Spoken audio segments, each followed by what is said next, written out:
ஓம் சைராம். நல்லது நினைப்போம், நல்லது நடக்கும்.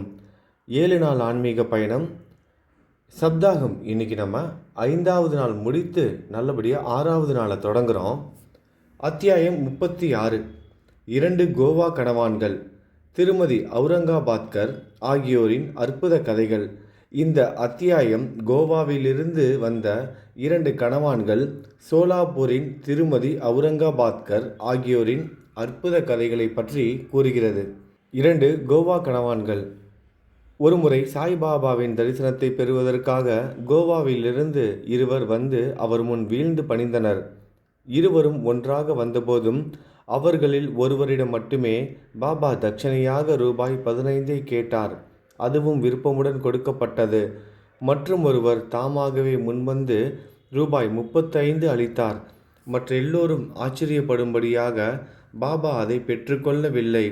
அங்கிருந்த ஷாமா பாபாவிடம், என்ன பாபா, இருவரும் ஒன்றாக வந்தனர். ஒருவரின் தட்சணையை நீங்கள் கேட்டு பெறுகிறீர்கள், மற்றொன்றை தாமாகவே அளித்தபோதும் ஏற்றுக்கொள்ள மறுத்துவிட்டீர்கள். ஏன் இந்த வேறுபாடு என்றார். அதற்கு பாபா, ஷாமா, உனக்கு ஒன்றுமே தெரியாது. நான் ஒருவரிடமிருந்தும் ஒன்றும் எடுத்துக்கொள்வதும் இல்லை.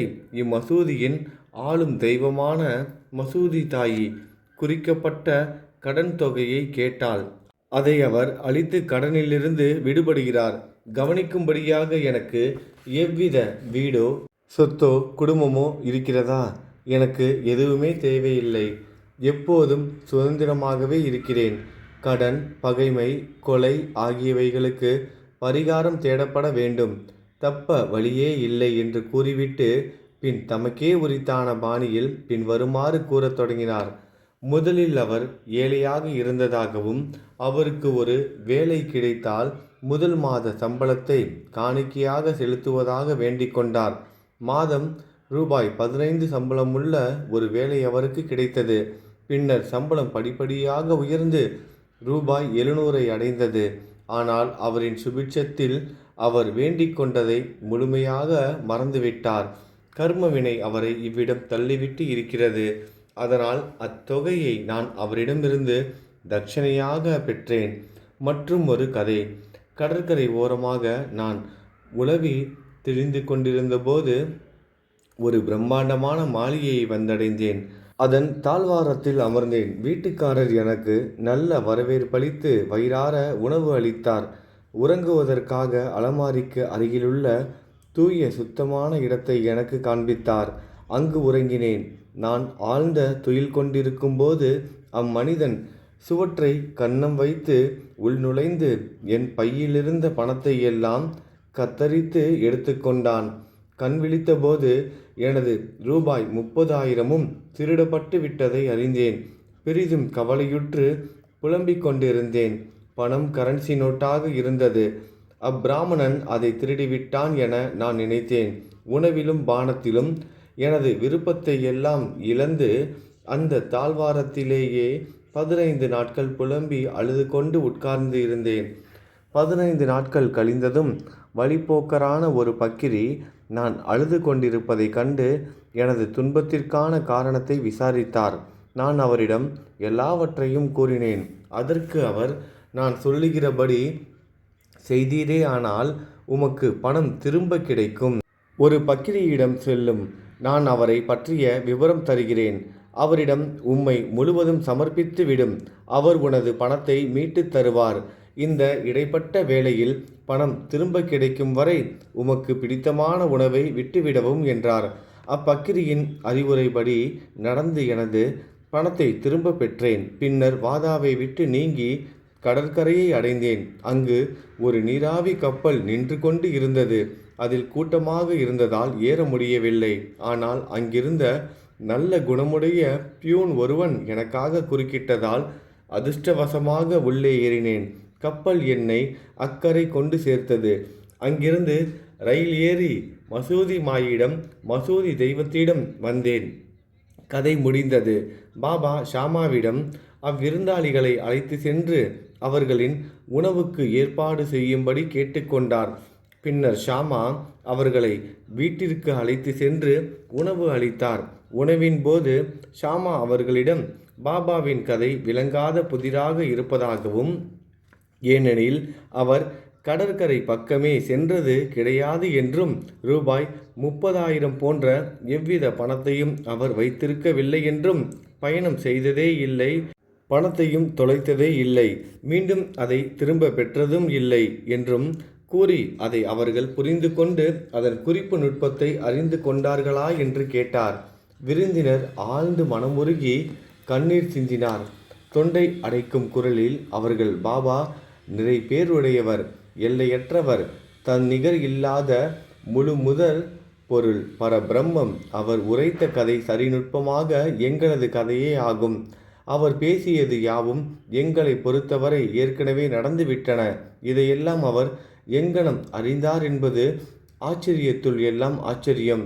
எல்லா தகவல்களையும் நாங்கள் உணவுக்கு பின் உரைக்கின்றோம். உணவுக்கு பின் அவர்கள் வெற்றிலை போட்டுக்கொண்டிருக்கும் போது விருந்தினர் தங்கள் கதையை சொல்ல ஆரம்பித்தனர். அவர்களுள் ஒருவர் கூறுகிறார், மலைத்தொடரின் மீதுள்ள ஒரு கோடை வாசஸ்தலமே எனது சொந்த ஊர். ஒரு வேலை தேடி பணம் சம்பாதிக்கும் பொருட்டு கோவாவுக்கு சென்றேன். தத்தர் தெய்வத்திடம் எனக்கு வேலை கிடைத்தால் முதல் மாத ஊதியத்தை சமர்ப்பிப்பதாக வேண்டிக் கொண்டேன். அவரது அருளால் ரூபாய் 15 சம்பளமுள்ள ஒரு வேலை கிடைத்தது. பாபா குறிப்பிட்டபடியே எனக்கு உத்தியோக உயர்வும் கிடைத்தது. எனது வேண்டுதலை பற்றியெல்லாம் அதன் பிறகு நிச்சயமாக மறந்தே விட்டேன். இவ்வகையாக பாபா அதை நினைவுபடுத்தி ரூபாய் 15 என்னிடமிருந்து மீட்டு பெற்றுக்கொண்டார். ஒருவர் நினைக்கும்படியாக அது தட்சணையே அன்று, பழைய கடன் ஒன்றை அடைத்தலும் நீண்ட நாள் மறந்து போன வேண்டுதலை நிறைவேற்றுதலும் ஆகும். நீதி. உண்மையில் ஒருபோதும் பாபா எந்த பணத்தையும் யாசிக்கவில்லை, தமது அடியவர்களையும் யாசிக்க அனுமதிக்கவில்லை. ஆன்மீக முன்னேற்றத்திற்கும் பணத்தை ஒரு அபயமாக தடையாக அவர் கருதினார். தமது பக்தர்களை அதன் பிடியில் விழ அனுமதிப்பது இல்லை. இது விஷயத்தில் பக்த மகள்ஷாபதி ஒரு உதாரணமாவார். அவர் பரம ஏழை. வரவையும் செலவையும் ஒன்றாக்க அவரால் இயலவில்லை. பாபா அவரை ஒருபோதும் எந்த பணத்தையும் சம்பாதிக்க அனுமதிக்கவில்லை. தமது தட்சணை பணத்தினின்றும் ஏதும் கொடுக்கவும் இல்லை. ஒருமுறை ஹம்ஸ்ராஜ் என்ற தயாளமும் தாராள குணமும் உள்ள ஒரு வியாபாரி பாபாவின் முன்னால் மகள்ஷாபதிக்கு ஒரு பெருந்தொகை அளித்தார். ஆனால் பாபா அதை ஏற்றுக்கொள்ள அவரை அனுமதிக்கவில்லை. பின்னர் இரண்டாவது விருந்தினர் தனது கதையை கூறினார். எனது பிராமண சமையல்காரன் எனக்கு 35 ஆண்டுகள் விசுவாசத்துடன் பணிவிடை செய்து வந்தான். துரதிருஷ்டவசமாக தீய வழிகளில் இறங்கினான். அவன் மனம் மாறி என்னுடைய செல்வத்தையே கொள்ளையடித்தான். நாங்கள் எல்லாம் தூங்கிக் கொண்டிருக்கும் போது உள்ளே வந்து எனது அலமாரி வைக்கப்பட்டுள்ள அறையின் சுவற்றை கன்னம் வைத்து கரன்சி நோட்டுகளாக நான் சேகரித்திருந்த ரூபாய் 30,000 முழுவதையும் கொண்டு போய் விட்டான். பாபா அதே தொகையை எங்கனம் குறிப்பிட்டார் என்பது எப்படி என்று எனக்கு தெரியாது. இரவும் பகலும் நான் அழுது கொண்டே இருந்தேன். எனது விசாரணைகளின் பலன் ஒன்றுமில்லை. ஆழ்ந்த கவலையில் அரை மாதத்தை கழித்தேன்.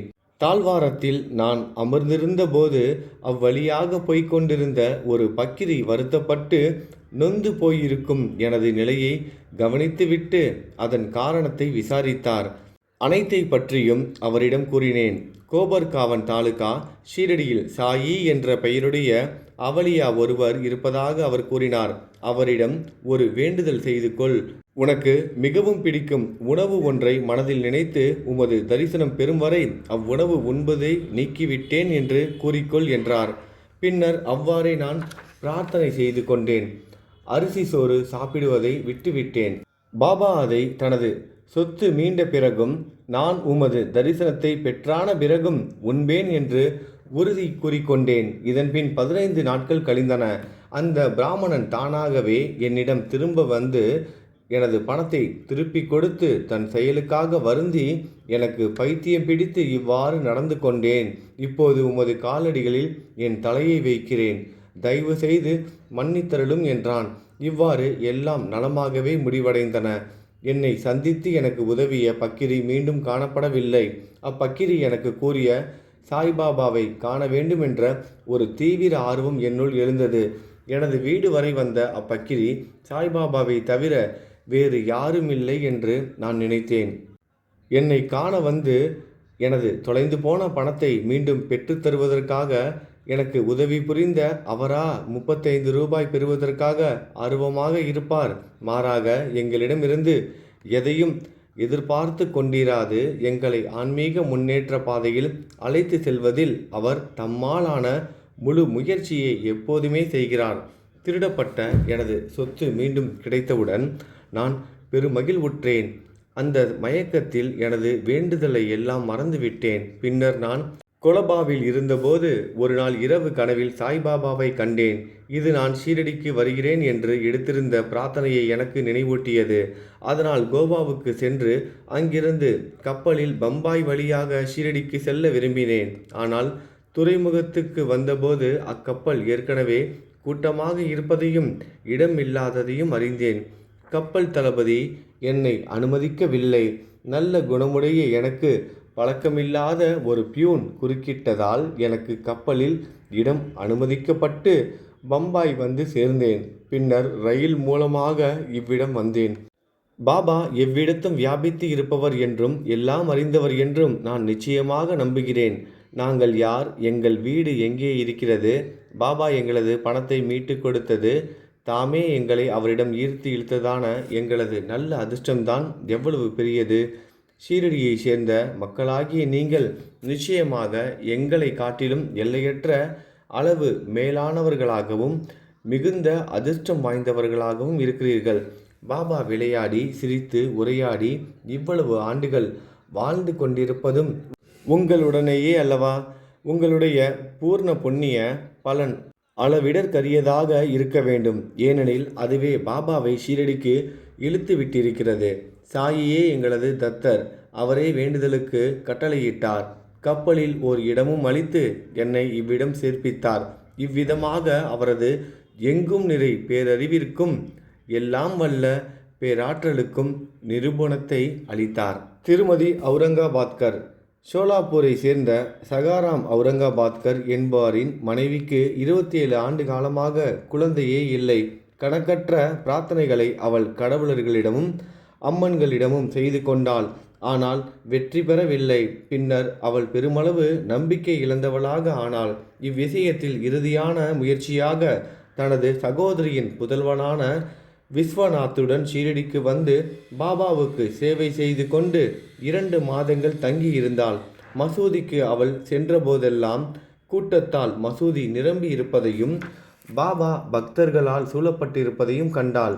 அவள் அவரை தனியாக கண்டு வீழ்ந்து வணங்கி தனது இதயத்தை திறந்து பிள்ளை வரம் வேண்ட விரும்பினாள். ஆனால் உரிய சந்தர்ப்பம் கிடைக்கவே இல்லை. முடிவாக அவள் பாபாவிடம் அவர் தனியாக இருக்கும்போது தனக்காக பேசும்படி ஷாமாவிடம் கேட்டுக்கொண்டாள். ஷாமா அவரிடம் பாபாவின் தர்பார் வெளிப்படையானது என்றும் எனினும் அவளுக்காக தான் முயற்சிப்பதாகவும் கடவுள் அவரை ஆசீர்வதிக்க வேண்டும் என்றும் கூறினார். தேங்காயுடனும் ஊதுபத்தியுடனும் முன்னிருக்கும் திறந்த வெளியில் பாபாவின் உணவு நேரத்தில் தயாராக இருக்கும்படியும் அவர் அவளுக்கு ஜாடை காண்பித்ததும் வரவேண்டும் என்றும் கூறினார். ஒரு நாள் உணவுக்கு பின் பாபாவின் ஈரக்கையை ஷாமா துண்டால் துடைத்து விட்டு கொண்டிருந்தார். பாபா அப்போது அவர் கன்னத்தை கிள்ளிவிட்டார். ஷாமா பொய் கோபத்துடன், தேவா, இந்த மாதிரி என்னை கிள்ளுவது சரியா? இந்த மாதிரி கிள்ளி குறும்பு செய்யும் கடவுள் எங்களுக்கு தேவையில்லை. நாங்கள் உங்களையே சார்ந்து இருப்பவரல்லவா? இதுதான் எங்களது நெருக்கமான உறவின் பலனா? பாபா, ஓ ஷாமா, கடந்த 72 தலைமுறைகளாக நீ என்னுடன் இருக்கிறாய். இதுவரை உன்னை நான் கிள்ளியது இல்லை. இப்போது நான் உன்னை தொட்டதை குற்றமாக கொண்டு கோபித்து கொள்கிறாயா? ஷாமா, எங்களுக்கு எப்போதும் முத்தங்களையும் உண்பதற்கு இனிப்புகளையும் கொடுக்கும் ஒரு கடவுளையே நாங்கள் விரும்புகிறோம். தங்களிடமிருந்து எந்த மரியாதையோ மோட்சத்தையோ புஷ்பக விமானம் முதலானவற்றையோ நாங்கள் வேண்டவில்லை. தங்கள் பாதாம்புயத்தினால் எங்களது நம்பிக்கை எப்போதும் மிக நன்றாக தெளிந்து விழிப்பு நிலையில் இருக்க வேண்டும். அதற்கு ஆசீர்வதியுங்கள். பாபா, ஆம், உண்மையில் அதற்காகவே தான் நான் வந்திருக்கிறேன். நான் உங்களுக்கு உணவூட்டி பேணி வளர்த்து வருகிறேன். உங்கள் மீது அன்பும் பாசமும் பூண்டிருக்கிறேன். இதன் பின்னர் பாபா தமது இருக்கையில் போய் அமர்ந்தார். ஷாமா அப்பெண்மணிக்கு ஜாடை செய்தார்.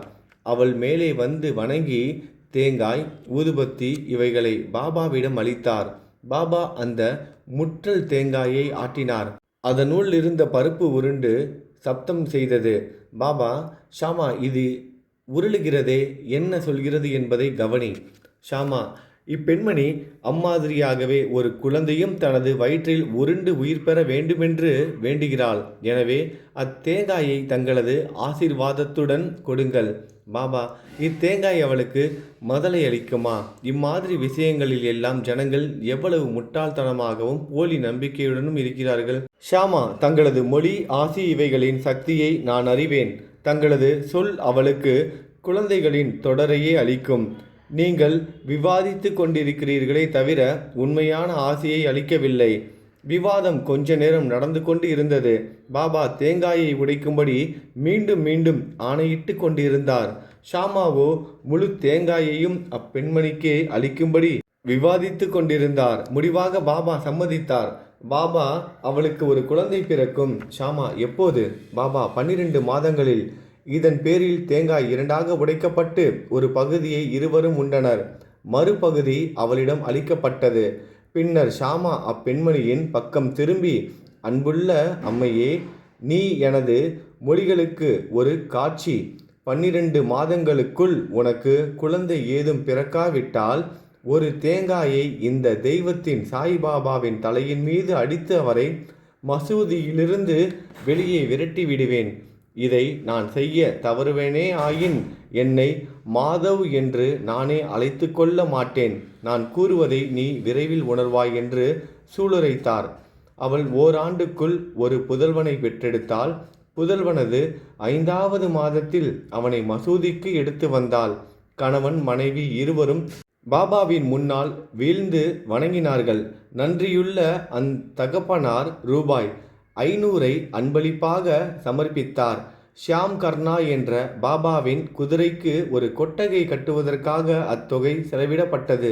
ஸ்ரீ சாயியை பணிக. அனைவருக்கும் சாந்தி நிலவட்டும். அத்தியாயம் 37. சாவடி ஊர்வலம். இந்த அத்தியாயத்தில் ஹேமந்த் பந்த் வேதாந்தத்தின் கருத்துக்கள் சிலவற்றை குறிப்பிட்டுவிட்டு சாவடி ஊர்வலத்தை வர்ணிக்கிறார். முன்னுரை. சாயின் வாழ்க்கை புனிதமானது. அவரது அன்றாட நடைமுறை ஒழுக்கம் புனிதமானது. அவரின் வழிகளும் செயல்களும் விவரிக்க இயலாதவை.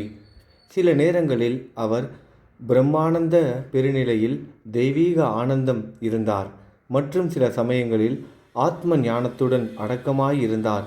ஏராளமான பல செயல்களை செய்தாலும் சில சமயங்களில் அவைகளில் தொடர்பேதுமின்றி தனித்து இருந்தார். முற்றிலும் செயலே அற்றவராக சில சமயம் தோன்றிய போதும் அவர் சோம்பலாகவோ தூக்க மயக்கமாகவோ இருக்கவில்லை. தமது சொந்த ஆன்மாவிலேயே கட்டுண்டு இருந்தார். அமைதியான நிசப்தமான அசைவற்ற கடலை போல காணப்பட்டாலும் அவர் அளவிட முடியாத ஆழமானவர். எவரே அவரின் சொல்லில் அடங்கா பெருங்குணத்தை விவரிக்க இயலும். அவர் ஆண்களை சகோதரர்கள் என்றும் பெண்களை சகோதரியாகவும் தாயாராகவும் கருதினார். எல்லோரும் அறிந்துள்ளபடி அவர் பரிபூர்ண தூய நிரந்தர புனித பிரம்மச்சாரி ஆவார். அவர் தம் கூட்டுறவால் நாம் பெறும் ஞானமானது நிரந்தரமாக நம்மிடம் திகழட்டும். அவர் தம் பாதங்களுக்கு எப்போதும் முழுமையான பக்தியுடன் சேவை செய்வோம். அவரை அனைத்து ஜீவராசிகளிடமும் காண்போம். அவர் நாமத்தை எப்போதும் விரும்புவோம். ஹேமந்த் பந்த் தாமே விலகி செல்வதாக கருதும் வேதாந்தத்தின் சில தலைப்புகளில் நீண்ட விளக்க உரை புரிந்த பின்னர் சாவடி ஊர்வலத்தை விவரிக்க செல்கிறார். சாவடி ஊர்வலம். பாபாவின் படுக்கையறை முன்னமே விவரிக்கப்பட்டது.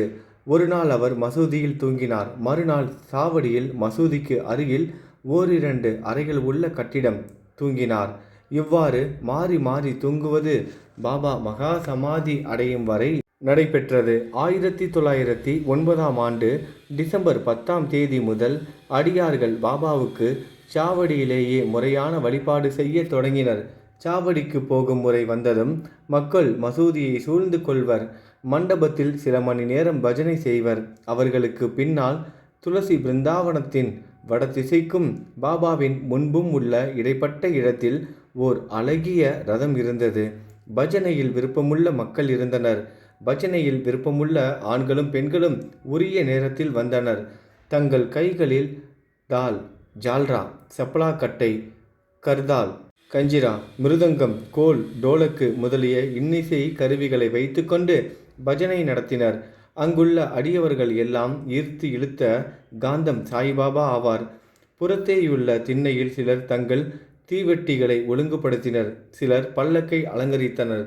சிலர் தங்கள் கைகளில் பிரம்பு குச்சியை வைத்துக்கொண்டு பாபாவுக்கு ஜெயகோஷம் செய்து கொண்டு இருந்தனர். மசூதியின் மூலையானது ஜோடனை துணிகளால் அலங்கரிக்கப்பட்டது. மசூதியை சுற்றிலும் எரியும் விளக்குகளின் வரிசை தங்கள் ஒளியை சிந்தின. ஷியாம் கர்னா என்ற பாபாவின் குதிரை முழுவதுமாக அலங்கரிக்கப்பட்டு வெளியே நின்று கொண்டு இருந்தது. பின்னர் தாத்தியா பாட்டில் சில ஆட்களுடன் பாபாவிடம் வந்து அவரை தயாராகும்படி கேட்டுக்கொள்கிறார். தாத்தியா வந்து தனது கைகளை பாபாவின் அக்குளில் கொடுத்து அவருக்கு உதவி செய்யும் வரை பாபா அமைதியாக உட்கார்ந்து இருப்பார். தாத்தியா பாபாவை மாமா என்று அழைத்தார். உண்மையில் அவர்களது உறவு மிக மிக நெருக்கமானது. தமது உடம்பில் பாபா வழக்கமான கப்னியை அணிந்து சட்காவை தமது அக்குளில் வைத்துக்கொண்டு தம் சில்லிம் புகைப்பிடிக்கும் மண்குழாய் புகையிலை இவற்றோடு ஒரு துணியை தோளில் போட்டுக்கொண்டு கிளம்ப ஆயத்தமாகிறார். பின்னர் தாத்தியா பொன்னால் எம்ப்ராய்டரி வேலை செய்யப்பட்ட ஓர் அழகிய சால்வையை அவர் மீது அணிவித்தார். அதன் பின் பாபா பின்னால் இருக்கும் விறகு கட்டைகளை தமது வலது கை கால் கட்டை விரலால் சிறிது இழுத்து வலது கையால் எரிந்து கொண்டிருக்கும் விளக்கை அணைத்துவிட்டு சாவடிக்கு புறப்படுகிறார். டாஷே, முரசு, பேண்டு, சங்குகள், மிருதங்கம் முதலிய எல்லாவிதமான இசைக்கருவிகளும் தங்கள் விதவிதமான ஒலிகளை எழுப்புகின்றன. வான வேடிக்கைகள் மாறுபாடான வெவ்வேறு வகையான வர்ண ஜால காட்சிகளை காட்டுகின்றன. வீணை மிருதங்கத்துடன் இணைந்து ஆண்களும் பெண்களும் பஜனை செய்து கொண்டு பாபாவின் பெயரை பாடிக்கொண்டு நடக்க துவங்குகிறார்கள். சிலர் மகிழ்ச்சியால் நடமாடினர். சிலர் பல வகையான கொடிகளையும் கம்புகளையும் எடுத்து செல்கின்றனர். மசூதியின் படிகளுக்கு பாபா வந்ததும் பல்தார்கள் பாபாவுக்கு கட்டியம் கூறினர். பாபாவின் 2 பக்கங்களிலும் சாமரம் பிடித்து கொண்டிருப்பவர்களும் விசிறுபவர்களும் நின்று கொண்டு இருந்தனர். அடியவர்களின் கைகளால் தாங்கப்பட்டவாறே பாபா நடந்து வரும் வழியில் துணி மடிப்புகள் விரிக்கப்பட்டு இருந்தன. தாத்தியா பாட்டில் அவரது இடது கையையும் மகள்ஷாபதி வலது கையையும் பாபு சாஹிப் ஜோக் அவர் தலைமீது குடையையும் பிடித்து இருந்தனர். இவ்விதமாக பாபா சாவடிக்கு நடந்து செல்கிறார். முழுமையும் அலங்கரிக்கப்பட்ட ஷியாம் கர்னா என்ற சிவப்பு குதிரை வழிவகுத்து கொண்டு சென்றது. அதன் பின் பல்லக்கு தூக்கிகள், ஏவலாட்கள், இசை பாடுவோர் மற்றும் அடியவர் கும்பலும் வந்தனர். ஹரி நாமமும் சாயி நாமமும் இசையுடன் இணைந்து குரலொலி வானை பிளந்தது. இவ்விதமாகவே ஊர்வலம் வீதி முனையை அடைந்தது. இந்த கூட்டத்தில் கலந்து கொண்ட யாவரும் மிக்க மகிழ்ச்சியடைந்து களிப்புடன் காணப்பட்டனர். வீதியின் இந்த முனைக்கு வந்ததும் பாபா சாவடியை நோக்கி நின்று கொண்டார். ஒரு தெய்வீக ஒளியுடன் அவர் பிரகாசித்தார். அதிகாலையை போன்றோ உதய சூரியனின் பிரபையை போன்றோ அவர் முகம் சுடரொளி வீசியது. ஒருமுகப்பட்ட மனதுடன் பாபா அங்கு யாரையோ கூப்பிடுவோர் போல் வடக்கு திசை நோக்கி நிற்கிறார். எல்லா இசைக்கருவிகளும் ஒலித்து கொண்டிருக்கும் போது பாபா தமது வலது கையை மேலும் கீழும் சிறிது நேரம் அசைக்கிறார். இந்நேரம் காகா சாஹிப் தீக்ஷித் குலால் என்ற சிவப்பு பொடியுடன் கலந்த மலர்களை கொண்ட வெள்ளித்தட்டுடன் முன்னே வந்து அவைகளை பாபாவின் திருமேனியில் அடிக்கடி தூவினார். இத்தருணத்தில் இன்னிசை கருவிகள் மிக சிறப்பாக ஒலித்தன. பாபாவின் முகம் நிலையுறுதியாயின. அதிகரிக்கப்பட்ட காந்தியுடனும் அழகுடனும் கதிரை உமிழ்ந்தது. எல்லா மக்களும் இந்த ஜோதியை தங்கள் மன நிறைவு கொள்ளும் வரை பருகுகிறார்கள். இந்நிகழ்ச்சியின் காட்சியையும் உயர்வான கீர்த்தியையும் விவரிக்க வார்த்தைகள் தவறிவிடுகின்றன. சில சமயங்களில் மகள்ஷாபதி ஏதோ ஒரு ஆவேசம் பிடித்தவர் போல் ஆடுகிறார். அதனால் பாபாவின் கவனம் சிறிதளவும் கலைக்கப்படாதது கண்டு அனைவரும் அதிசயித்தனர். தமது கையில் விளக்குடன் தாத்தியா பாட்டில் பாபாவின் இடப்புறத்திலும் பகத் மகள்ஷாபதி வலது புறத்திலும் பாபாவின் ஆடையின் நுனியை பிடித்து கொண்டு வருகிறார்கள். எத்தகைய சுதந்திர ஊர்வலம், எத்தகைய பக்தியின் பாங்குகள்! இதை காண ஆண்களும் பெண்களும் ஏழைகளும் பணக்காரர்களும் அங்கு ஒன்றாக திரண்டுள்ளனர். பாபா மிக மெதுவாகவே நடக்கிறார். பக்தர்கள் இரு மருங்கிலும் அன்புடனும் பக்தியுடனும் தொடர்கிறார்கள். அவ்விடத்து வளிமண்டலம் முழுவதும் மகிழ்ச்சி ஊடுருவி பறந்து ஊர்வலம் சாவடியை அடைகிறது. அக்காட்சியும் அந்நாட்களும் சென்று விட்டன. ஒருவரும் அவைகளை இப்போதோ எதிர்காலத்திலோ பார்க்க முடியாது. எனினும் அக்காட்சியின் தோற்றத்தை நினைவு கூர்ந்தும் மனக்கண் கொணர்ந்தும் நமது உள்ளங்களுக்கு அமைதியையும் திருப்தியையும் வழங்கலாம். சாவடியும் நல்ல வெண்மையான கூரை, கண்ணாடிகள், பல்வேறு வித விளக்குகள் இவைகளால் அலங்கரிக்கப்பட்டிருக்கிறது. அதை அடைந்ததும் தாத்தியா முன்னால் சென்று ஒரு ஆசனத்தை விரித்து ஒரு திண்டை வைத்துவிட்டு பாபாவை அங்கு அமர செய்து நல்ல கோட்டையும் அணிவிக்கிறார். பின்னர் அடியவர்கள் அவரை பல்வேறு விதங்களில் வழிபடுகின்றனர். இறகுகளுடன் கூடிய கிரீடத்தை அவருக்கு சூட்டுகின்றனர்.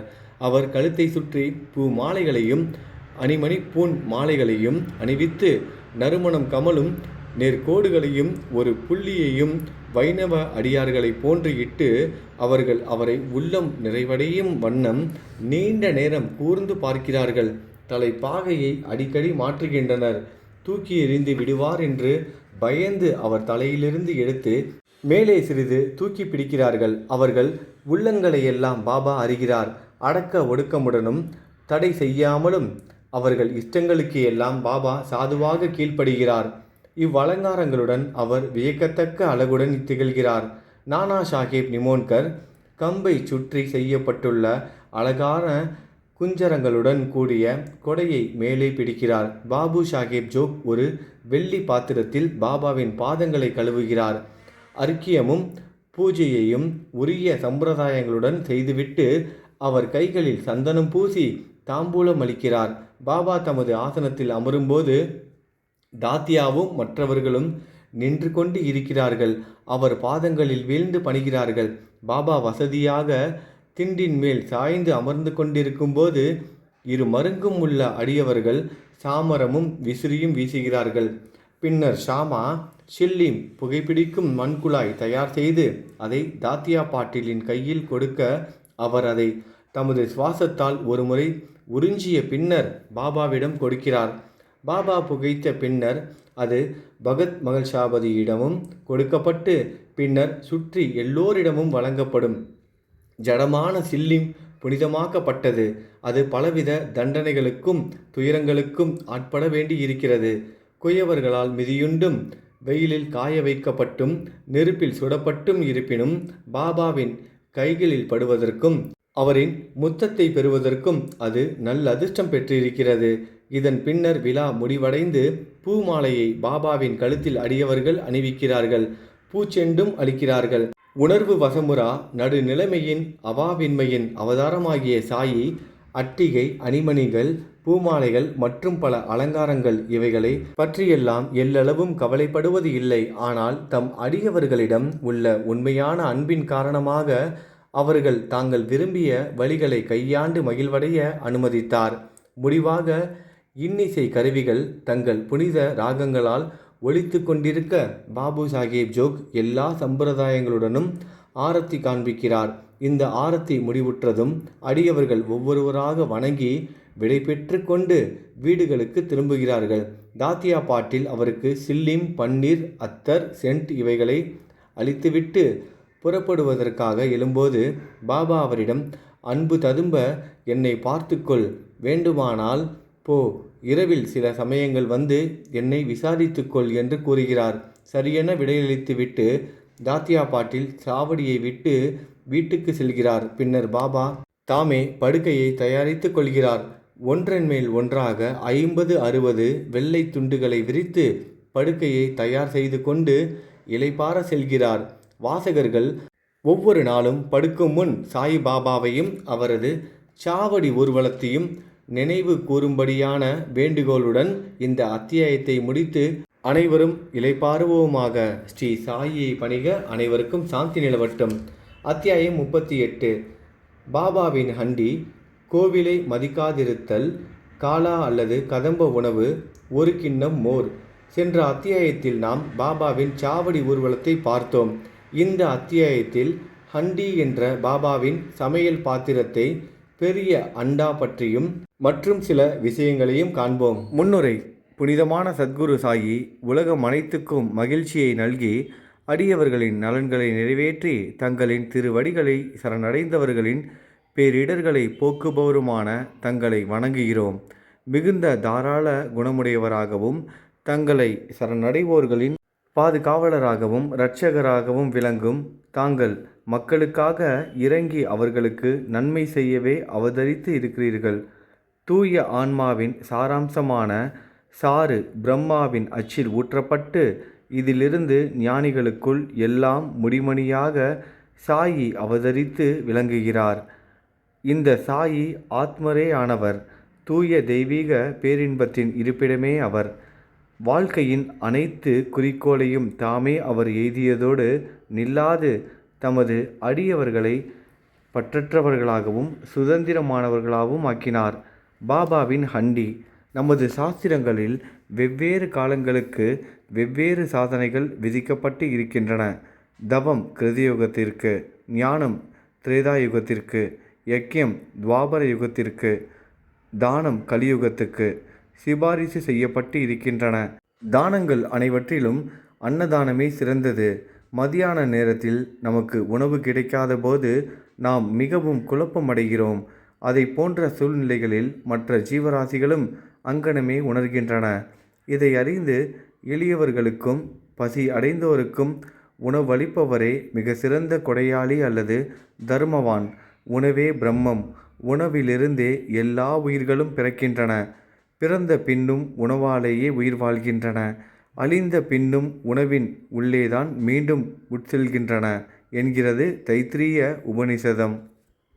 விருந்தாளி ஒருவர் நம் வீட்டுக்கு வர நேர்ந்தால் அவரை உணவளித்து வரவேற்பது நம்மை கட்டுப்படுத்தும் ஒரு கடமையாகும்.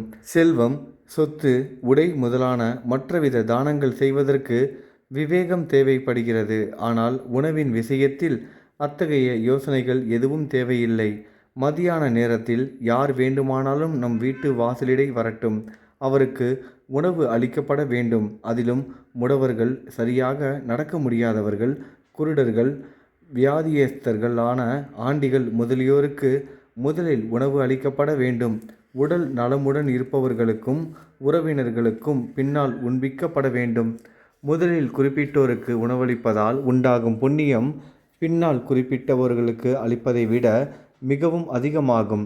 அன்னதானம் இல்லாத மற்ற தானங்கள் எல்லாம் நிலவற்ற நட்சத்திரங்கள் போன்றும், பதக்கமற்ற அற்றிகை போன்றும், முடிமணி அற்ற கிரீடம் போன்றும், தாமரையற்ற குலத்தை போன்றும், பக்தியற்ற பஜனையை போன்றும், குங்குமமற்ற சுமங்கலியை போன்றும், இனிமையான சாரீரமில்லாத பாடலை போன்றும், உப்பற்ற தயிரை போன்றுமாக இருக்கிறது.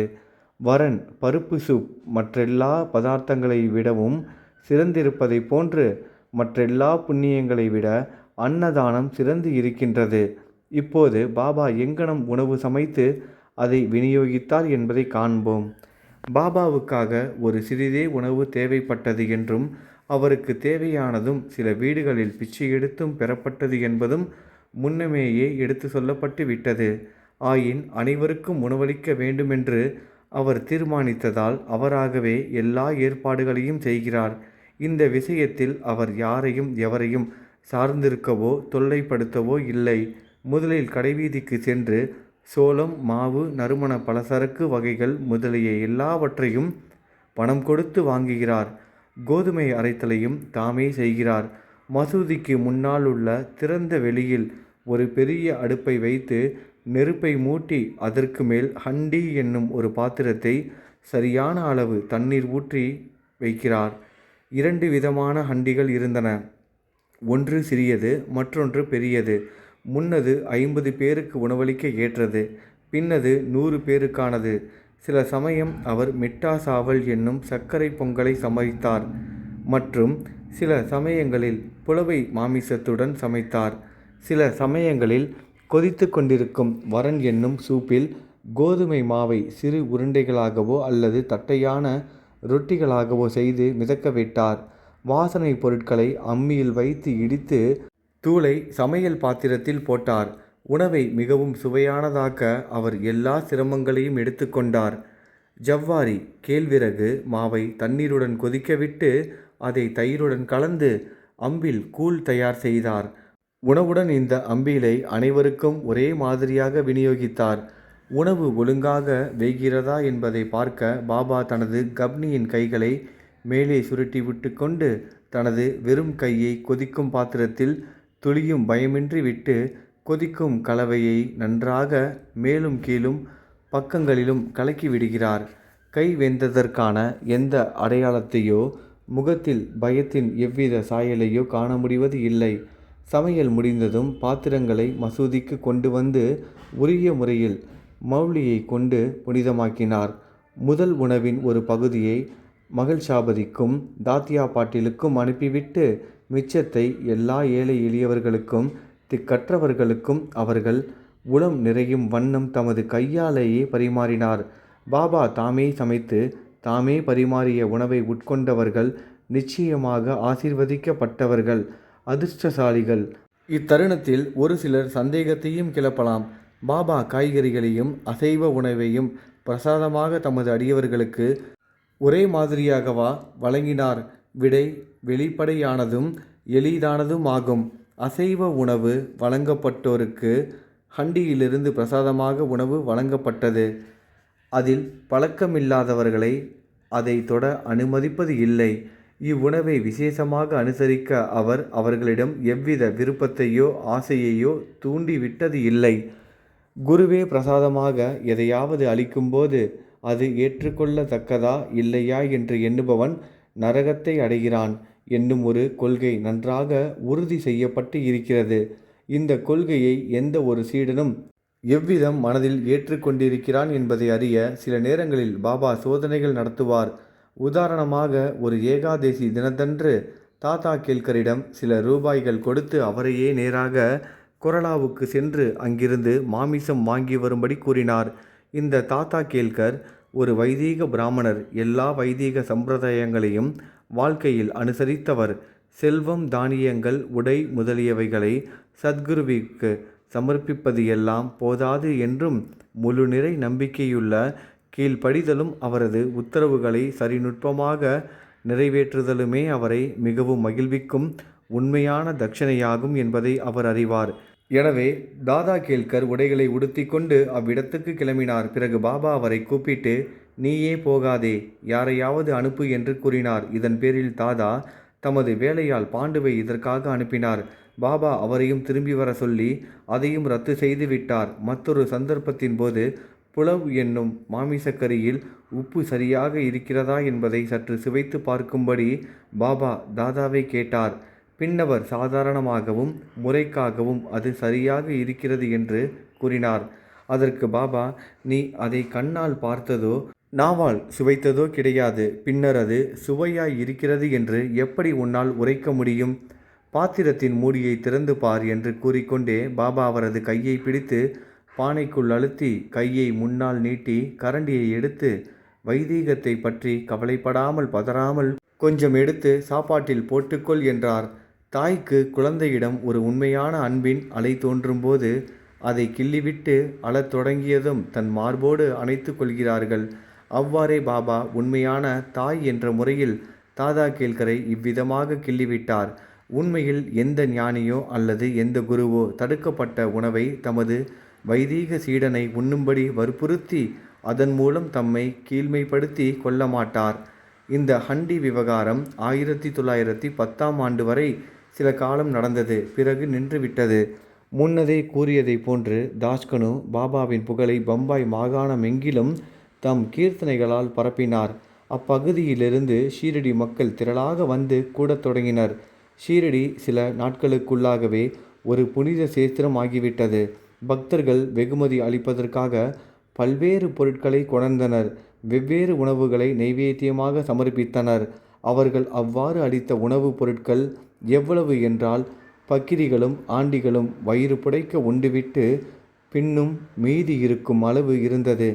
எங்கனம் நைவேத்தியம் பகிர்ந்தளிக்கப்பட்டது என்று கூறும் முன்பு உள்ளூரில் இருந்த கோவில்களின் மீதும் தெய்வங்களின் மீதும் பாபாவுக்கு எத்தகைய மரியாதையும் ஆர்வமும் இருந்தது என்பதை விளக்கும் நானா சாஹேப் சாந்தோர்கரின் கதையை எடுத்துக்கொள்வோம். நானா சாஹேப் கோவிலை மதியாது இருத்தல். சிலர் தங்களுக்கே உரிய முறையில் அனுமானித்து கொண்டும் யூகித்து கொண்டும் சாயி ஒரு பிராமணர் என்றும் சிலர் அவர் ஒரு முகமதியர் என்றும் கூறினர். உண்மையில் அவர் எந்த ஜாதியையும் சேர்ந்தவர் அல்ல. எப்போதும் எந்த ஜாதியில் பிறந்தார் என்பதையும் அவரது பெற்றோர் யார் என்பதையும் ஒருவரும் நிச்சயமாக அறிந்திருக்கவில்லை.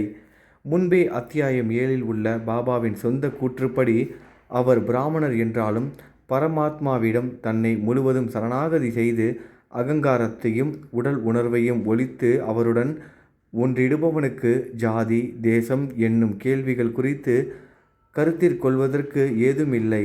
பின்னர் அவர் எங்கனம் பிராமணராகவோ முகமதியராகவோ இருக்க முடியும்? அவர் ஒரு முகமதியர் என்றால் மசூதியில் அணையாமல் எப்போதும் துணியை எங்கனம் எரிய வைத்து கொண்டிருக்க முடியும்? அங்கு எங்கனம் ஒரு துளசி பிருந்தாவனம் இருக்க முடியும்? சங்கோசை மணியோசை இன்னிசை கருவிகள் ஆகியவைகளை எங்கனம் அனுமதிக்க முடியும்?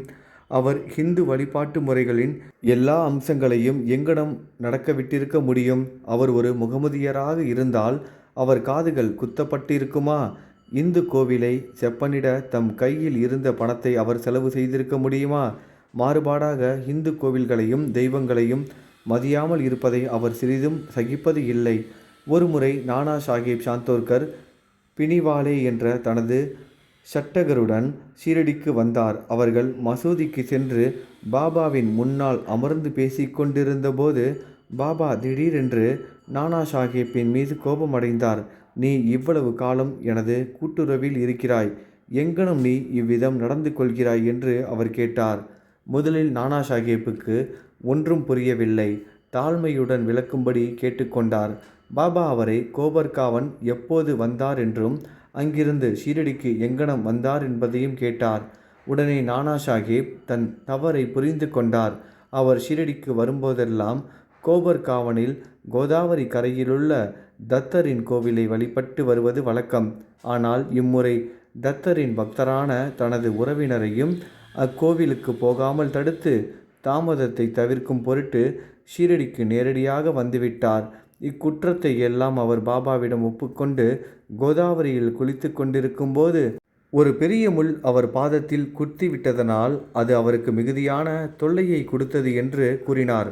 பாபா அது அவருக்கு லேசான தண்டனை என்று கூறி எதிர்காலத்தில் ஜாக்கிரதையாக இருக்கும்படி கூறினார். காலா கதம்ப உணவு நைவேத்தியம் விநியோகிக்கப்படும் கதைக்கு திரும்புவோம். ஆரத்தி நிகழ்ச்சி முடிந்த பின்னால் எல்லோரையும் உதியுடனும் ஆசீர்வாதங்களுடனும் அனுப்பிய பிறகு உள்ளே சென்று நிம்பாரில் தமது முதுகை சாய்த்து கொண்டு 2 வரிசையுள்ள பந்தியுடன் அமர்ந்து இருப்பார்.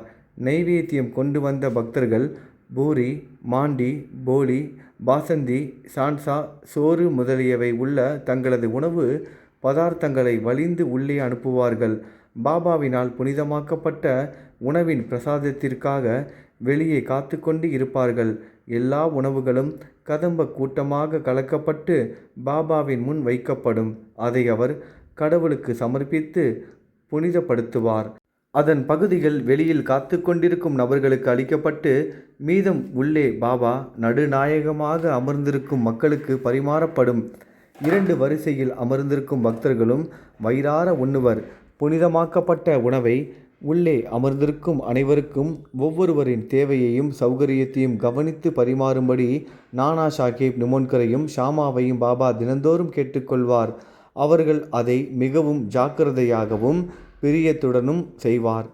இவ்வாறு அளிக்கப்பட்ட ஒவ்வொரு கவல உணவும் அடியவர்களுக்கு போஷாக்கையும் திருப்தியையும் தந்தது. எத்தகைய இனிமையான விருப்பமான புனிதமாக்கப்பட்ட உணவு அது! எப்போதும் புனிதமானது, தெய்வீகமானது. ஒரு கிண்ணம் மோர். ஒரு முறை இந்த கூட்டத்தில் இருந்தபோது ஹேமந்த் பந்த் வயிறு நிறைய சாப்பிட்டு விட்டார். அப்போது பாபா அவருக்கு ஒரு கிண்ணத்தில் மோர் கொடுத்தார். அதன் வெண்மையான தோற்றம் அவரை மகிழ்வித்தது. ஆனால் வயிற்றில் அதற்கு இடம் இருக்காது என்று அஞ்சி லேசாக உறிஞ்சினார். மிகவும் சுவையாக இருந்தது. அவரது தடுமாறும் எண்ணத்தை புரிந்து கொண்ட பாபா, எல்லாவற்றையும் குடித்துவிடு, இனிமேல் இம்மாதிரி வாய்ப்பு உனக்கு கிடைக்காது என்று கூறினார். அப்போது ஹேமந்த் பந்த் அதை முழுக்கவும் பருகினார். பாபாவின் உரை தீர்க்க தரிசனமானது என்று கண்டார். ஏனெனில் பாபா சீக்கிரத்தில் மகா சமாதி அடைந்தார். இப்போது வாசகர்கள் ஹேமந்த் பந்துக்கு நிச்சயம் நன்றி செலுத்த வேண்டும். அவர் கிண்ணத்தில் இருந்த மோரை அருந்தினார். ஆனால் பாபாவின் லீலைகள் என்ற ரூபத்தில் வேண்டிய அளவு அமிர்தத்தை நமக்கு விநியோகித்தார். பற்பல கிண்ணங்கள் அமிர்தத்தை நாம் பருகுவோம், திருப்தியடைந்து மகிழ்வோம். ஸ்ரீ சாயியை பணிக. அனைவருக்கும் சாந்தி நிலவட்டும். ஓம் சாய்ராம். அத்தியாயம் 39-50. பாபாவின் சமஸ்கிருத ஞானம். கீதையின் ஒரு ஸ்லோகத்திற்கு பாபாவின் பொருள் விளக்கம். சமாதி மந்திர் கட்டுதல். இந்த அத்தியாயம் பகவத்கீதையின் ஒரு செய்யுளுக்கு பாபாவின் விளக்கத்தை அளிக்கிறது. பாபாவுக்கு வடமொழி தெரியாது என்றும் பொருள் விளக்கம் நானா சாஹேப் சாந்தோர்கரினுடையது என்றும் சிலர் ஆட்சேபித்தால் ஹேமந்த் பந்த் அந்த ஆட்சேபத்தை மறுத்து வாதாடி வேறொரு அத்தியாயம் எழுதினார். 50ஆம் அத்தியாயமும் இதே உட்கிடை பொருளை விவரிப்பதால் அதுவும் இந்த அத்தியாயத்துடன் இணைக்கப்பட்டு உள்ளது. முன்னுரை. மகா சமாதி எய்தும் வரை ஸ்ரீ சாயி வாழ்ந்து நடமாடிய ஷீரடியும் துவாரகாமாயும் நற்பேருக்குரியவைகள். யாருக்காக அவர் அத்தனை தூரம் வந்தாரோ, எவருடைய நன்றி கடனுக்கு தம்மை உரியவராக்கி கொண்டாரோ அத்தகைய ஷீரடி மக்கள் ஆசீர்வதிக்கப்பட்டவர்கள். முதலில் ஷீரடி ஒரு குக்கிராமம்தான். ஆனால் அவர் தம் தொடர்பின் காரணமாக பெரும் முக்கியத்துவத்தை எய்திற்று. ஒரு தீர்த்தமாகவும் புனித பயணத்திற்குரிய ஒரு புண்ணிய சேத்திரமாகவும் ஆனது. ஷீரடியின் பெண்மணிகளும் அதே அளவு ஆசீர்வதிக்கப்பட்டவர்கள். அவர்பால் அவர்கள் கொண்டிருந்த முழுமனதான சிதையாத நம்பிக்கையும் நற்பேற்றுக்குரியது. அவர்கள் குளிக்கும் போதும், சோளத்தை அரைக்கும் போதும், பொடி செய்யும் போதும், மற்ற இல்லற தர்மங்களை செய்யும் போதும் பாபாவின் புகழை பாடினார்கள். அவர்களின் அன்பு நற்பேருக்குரியது. ஏனெனில் கேட்போரின் பாடுவோரின் மனங்களில் கொந்தளிப்பை அகற்றி சாந்தப்படுத்தியது. இனிமையான பாடல்களை அவர்கள் பாடினார்கள். பாபாவின் பொருள் விளக்கம். பாபாவுக்கு வடமொழி தெரியும் என்பதை ஒருவரும் நம்பவில்லை.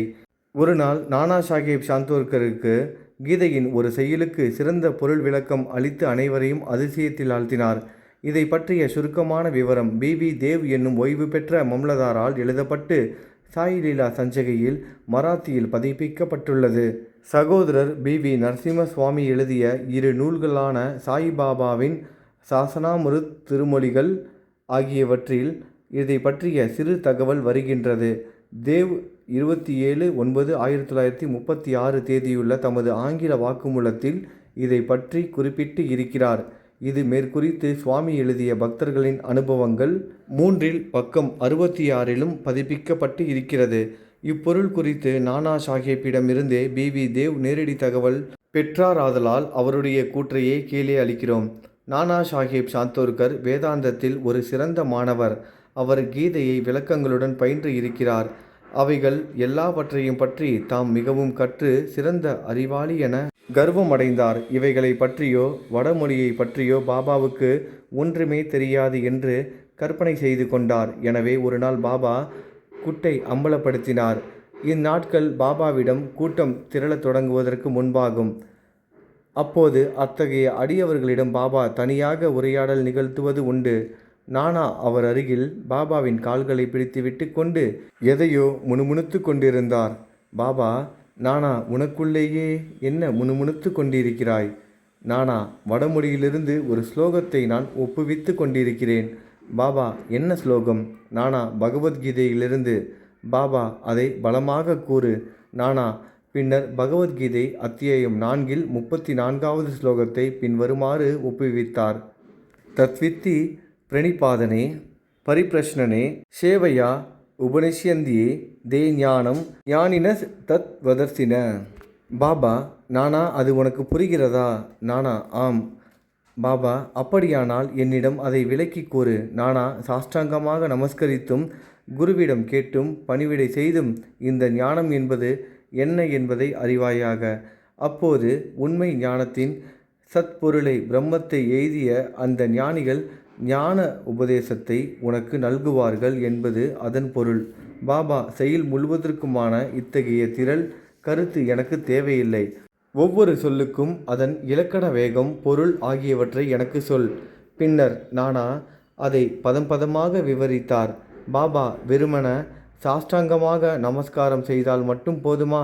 நானா, பிரணிபாத என்ற சொல்லுக்கு சாஷ்டாங்க நமஸ்காரம் என்னும் பொருள் தவிர வேறு எப்பொருளும் எனக்கு தெரியாது. பாபா, பரிப்ரஷ்னா என்றால் என்ன? நானா, கேள்வி கேட்டல். பாபா, பிரஷ்னா என்றால் என்ன பொருள்? நானா: அதுவே கேட்டல். பாபா: பரிபிரஷ்னாவை போல் பிரஷ்னாவும் அதே பொருளை உணர்த்தினால் வியாசர் ஏன் பரி என்னும் அடைமொழியை முன்னால் சேர்த்தார்? வியாசர் பைத்தியமாய் இருந்தாரா? நானா: பரிபிரஷ்னாவுக்கு அதை தவிர வேறு எந்த பொருளும் எனக்கு தெரியாது. பாபா: சேவா அது எத்தகைய சேவையை குறிக்கிறது? நானா: நாங்கள் எப்போதும் செய்து கொண்டிருக்கும் அதையேதான். பாபா: அத்தகைய சேவை செய்தால் போதுமா? நானா: சேவை என்ற சொல் அதை தவிர வேறு எதை குறிக்கிறது என்று எனக்கு தெரியாது. பாபா: அடுத்த வாக்கியத்தில் உபதேசயந்திதே ஞானம் என்பதில் ஞானம் என்ற சொல்லுக்கு வேறு எந்த சொல்லாவது போட்டு அதை எங்கனம் படிக்க முடியுமா? நானா: ஆம். பாபா: என்ன சொல்? நானா: அஞ்ஞானம். பாபா: இந்த சொல்லை போட்டு ஞானத்துக்கு பதில் செய்யுளிலிருந்து ஏதாவது பொருள் உணரப்படுகிறதா? நானா: சங்கராபாஷ்யம் அத்தகைய பொருள் தரும் அமைப்பு எதையும் தரவில்லை. பாபா: அவர் தராததை பற்றி லட்சியம் செய்யாதே. அஞ்ஞானம் என்ற சொல் இன்னும் சிறந்த பொருளை உணர்த்துமென்றால் அதை உபயோகிப்பதற்கு தடை ஏதும் உண்டா? நானா: அஞ்ஞானம் என்பதை அதில் வைத்து பொருளை உணர்வது எவ்வாறு என்பது எனக்கு விளங்கவில்லை. பாபா: கிருஷ்ணர் அர்ஜுனனை ஞானிகளையும் தத்துவ தரிசிகளையும் நாடி அவர்களை சாஷ்டாங்கமாக நமஸ்கரித்து தத்துவ விசாரணையையும் சேவையையும் செய்யுமாறு ஏன் சொல்கிறார்? கிருஷ்ணர் தாமே ஒரு தத்துவ தரிசியும் உண்மையில் ஞான ரூபமே அல்லவா? நானா: ஆம். அங்கனமே ஆனால் அவர் அர்ஜுனனிடம் ஞானிகளை அணுகுமாறு ஏன் குறிப்பிட்டார் என்பது எனக்கு புரியவில்லை. பாபா: இதை நீ புரிந்து கொள்ளவில்லையா? நானா: செருக்கு குலைவுற்றார். கர்வம் அளிக்கப்பட்டது. பின்னர் பாபா விவரிக்க ஆரம்பித்தார். ஞானிகளின் முன்னால் வெறுமன சாஷ்டாங்கமாக நமஸ்கரிப்பது மட்டும் போதாது. நம் சத்குருவிடம் சர்வாஸ்வ சரணாகதி அடைய பரிபூர்ண சமர்ப்பணம் வேண்டும். 2. கேள்வி கேட்டால் மட்டும் போதாது. ஒழுங்கற்ற முறையிலும் குருவை சிக்கலில் மாற்றிவிடும் வகையிலும் கேள்வி கேட்கக்கூடாது. விடைகளிலுள்ள பிழைகளை சுட்டிக்காட்டவோ அல்லது பயனற்ற ஆர்வத்துடன் கேட்கப்படவோ கூடாது. அது காரிய மனப்பான்மையுடன் ஆன்மீக முன்னேற்றம் அல்லது மோட்சத்தை அடையும் நோக்கத்துடன் இருக்க வேண்டும். சேவை என்பது ஏதோ ஒரு பணி செய்வது அல்ல, தான் செய்ய அல்லது செய்ய மறுக்க உரிமையுள்ளவன் என்பது போன்ற உணர்வுகளை தன்னுள் இருத்தி கொண்டு செய்வது சேவையன்று. உடலின் அதிபதி தான் அல்ல என்றும் உடல் குருவுக்கே அர்ப்பணமானது என்றும் அவருக்கு சேவை செய்வதற்காக மட்டுமே உளதாய் இருக்கிறது என்றும் உணர வேண்டும். இதன்படி நடந்தால் முந்தைய ஸ்லோகத்தில் குறிப்பிட்ட ஞானம் என்பது எதனை குறிக்கிறது என்று சத்குரு உணர்த்துவார். குரு அஞ்ஞானத்தை போதிக்கிறார் என்று கூறுவதன் பொருள் நானாவுக்கு விளங்கவில்லை. பாபா: எங்கனம் ஞான உபதேசம் செய்யப்படுகிறதோ அறியாமையை அளிப்பதே ஞானம். கீதை அத்தியாயம் 18 66வது ஸ்லோகத்துக்கு ஞானேஸ்வரின் விளக்க செய்யுள் 1396 கூறப்படுவதாவது: அர்ஜுனா, அறியாமையை அகற்றுவது இத்தகையது, அதாவது கனவும் தூக்கமும் மறைந்து விடுமே ஆனால் நீ உன்னுடையவனே, அது அங்கனமே. மற்றும் கீதை அத்தியாயம் 5 ஸ்லோகம் 16க்கு ஞானேஸ்வரியின் விளக்க செய்யுள் 83 கூறுவதாவது: அறியாமையை அளிப்பது என்பதை தவிர ஞானத்தில் மாறுபாடாகவோ தற்சார்பு உடையதாகவோ வேறு எதுவும் உள்ளதா இல்லை என்பது குறிப்பு. இருளை துரத்துவது என்றால் ஒளி என பொருள். தைத்வத்தை அளிப்பதென்றால் அத்வைதம் என பொருள். தைத்வத்தை அளிப்பது பற்றி பேசும்போதெல்லாம் நாம் அத்வைத்தத்தை பற்றி பேசுகிறோம். இருளை அகற்றுவது பற்றி பேசும்போதெல்லாம் ஒளியை பற்றி பேசுகிறோம். அத்வைத நிலையை நாம் உணர வேண்டுமென்றால் நம் மனதிலுள்ள தைத்வ உணர்வை நீக்க வேண்டும். அதுவே அத்வைத நிலையை நாம் உணர்வதாகும். துவைத்த நிலையை மனதில் கொண்டுள்ள ஒருவன் அத்வைத நிலையை பற்றி எங்கனம் பேச முடியும்? அப்படி ஒருவன் பேசுவானாகில் அதே நிலையை அடைந்தாலே ஒழிய அதை எங்கனம் ஒருவன் அறிய முடியும், உணர முடியும்? மீண்டும் கூறுமிடத்து சீடனும் சத்குருவைப் போலவே உண்மையில் ஞானத்தின் பண்புருவமானவன். மனப்பான்மை, மேலான உணர்வு, மிக சிறந்த அமானுஷ்ய சத்துவ நிலை, ஒப்பற்ற செயலாற்றல், ஐஸ்வர்ய யோகம், தெய்வீக சக்திகள் இவைகளிலேயே சீடனுக்கும் குருவுக்கும் உள்ள வேறுபாடு நிலவுகிறது. குரு நிர்குணமானவர், சச்சிதானந்த மயமானவர். உண்மையிலேயே மனித வர்க்கத்தை உயர்த்தி உலகை உயிர்விப்பதற்காக அவர் மானுட உருவம் எடுக்கிறார். ஆனால் அதன் பொருட்டாக அவரது உண்மையான நிர்குண தன்மை எல்லளவும் பாதிக்கப்படுவது இல்லை. அவர் தம் வியாபகம் அல்லது உளதாயிருக்கும் தன்மை, தெய்வீக சக்தி, ஞானம் முதலியன குறைவது இல்லை. உண்மையில் சீடனும் அதே ஸ்வரூபத்தில்தான் இருக்கிறான். கணக்கற்ற பிறப்பு இறப்புகளிடையே முன் வினைகளின் விளைவானது அறியாமை என்னும் ரூபத்தில் அவன் பார்வையினின்று தான் சுத்த சைதன்யன் என்பதை அறியவிடாமல் மறைக்கிறது. பகவத்கீதை அத்தியாயம் 5 ஸ்லோகம் 15. இங்கனம் மேலே கூறப்பட்ட விதமாக அவன் நான் ஜீவன், தான் ஒரு தாழ்வான பரிதாபமான ஜீவன் என்று எண்ணுகிறான். அறியாமையாகிய இவ்வேர்களை குரு கிள்ளி எறிந்து அவனுக்கு உபதேசம் அல்லது அறிவுரை அளிக்க வேண்டும்.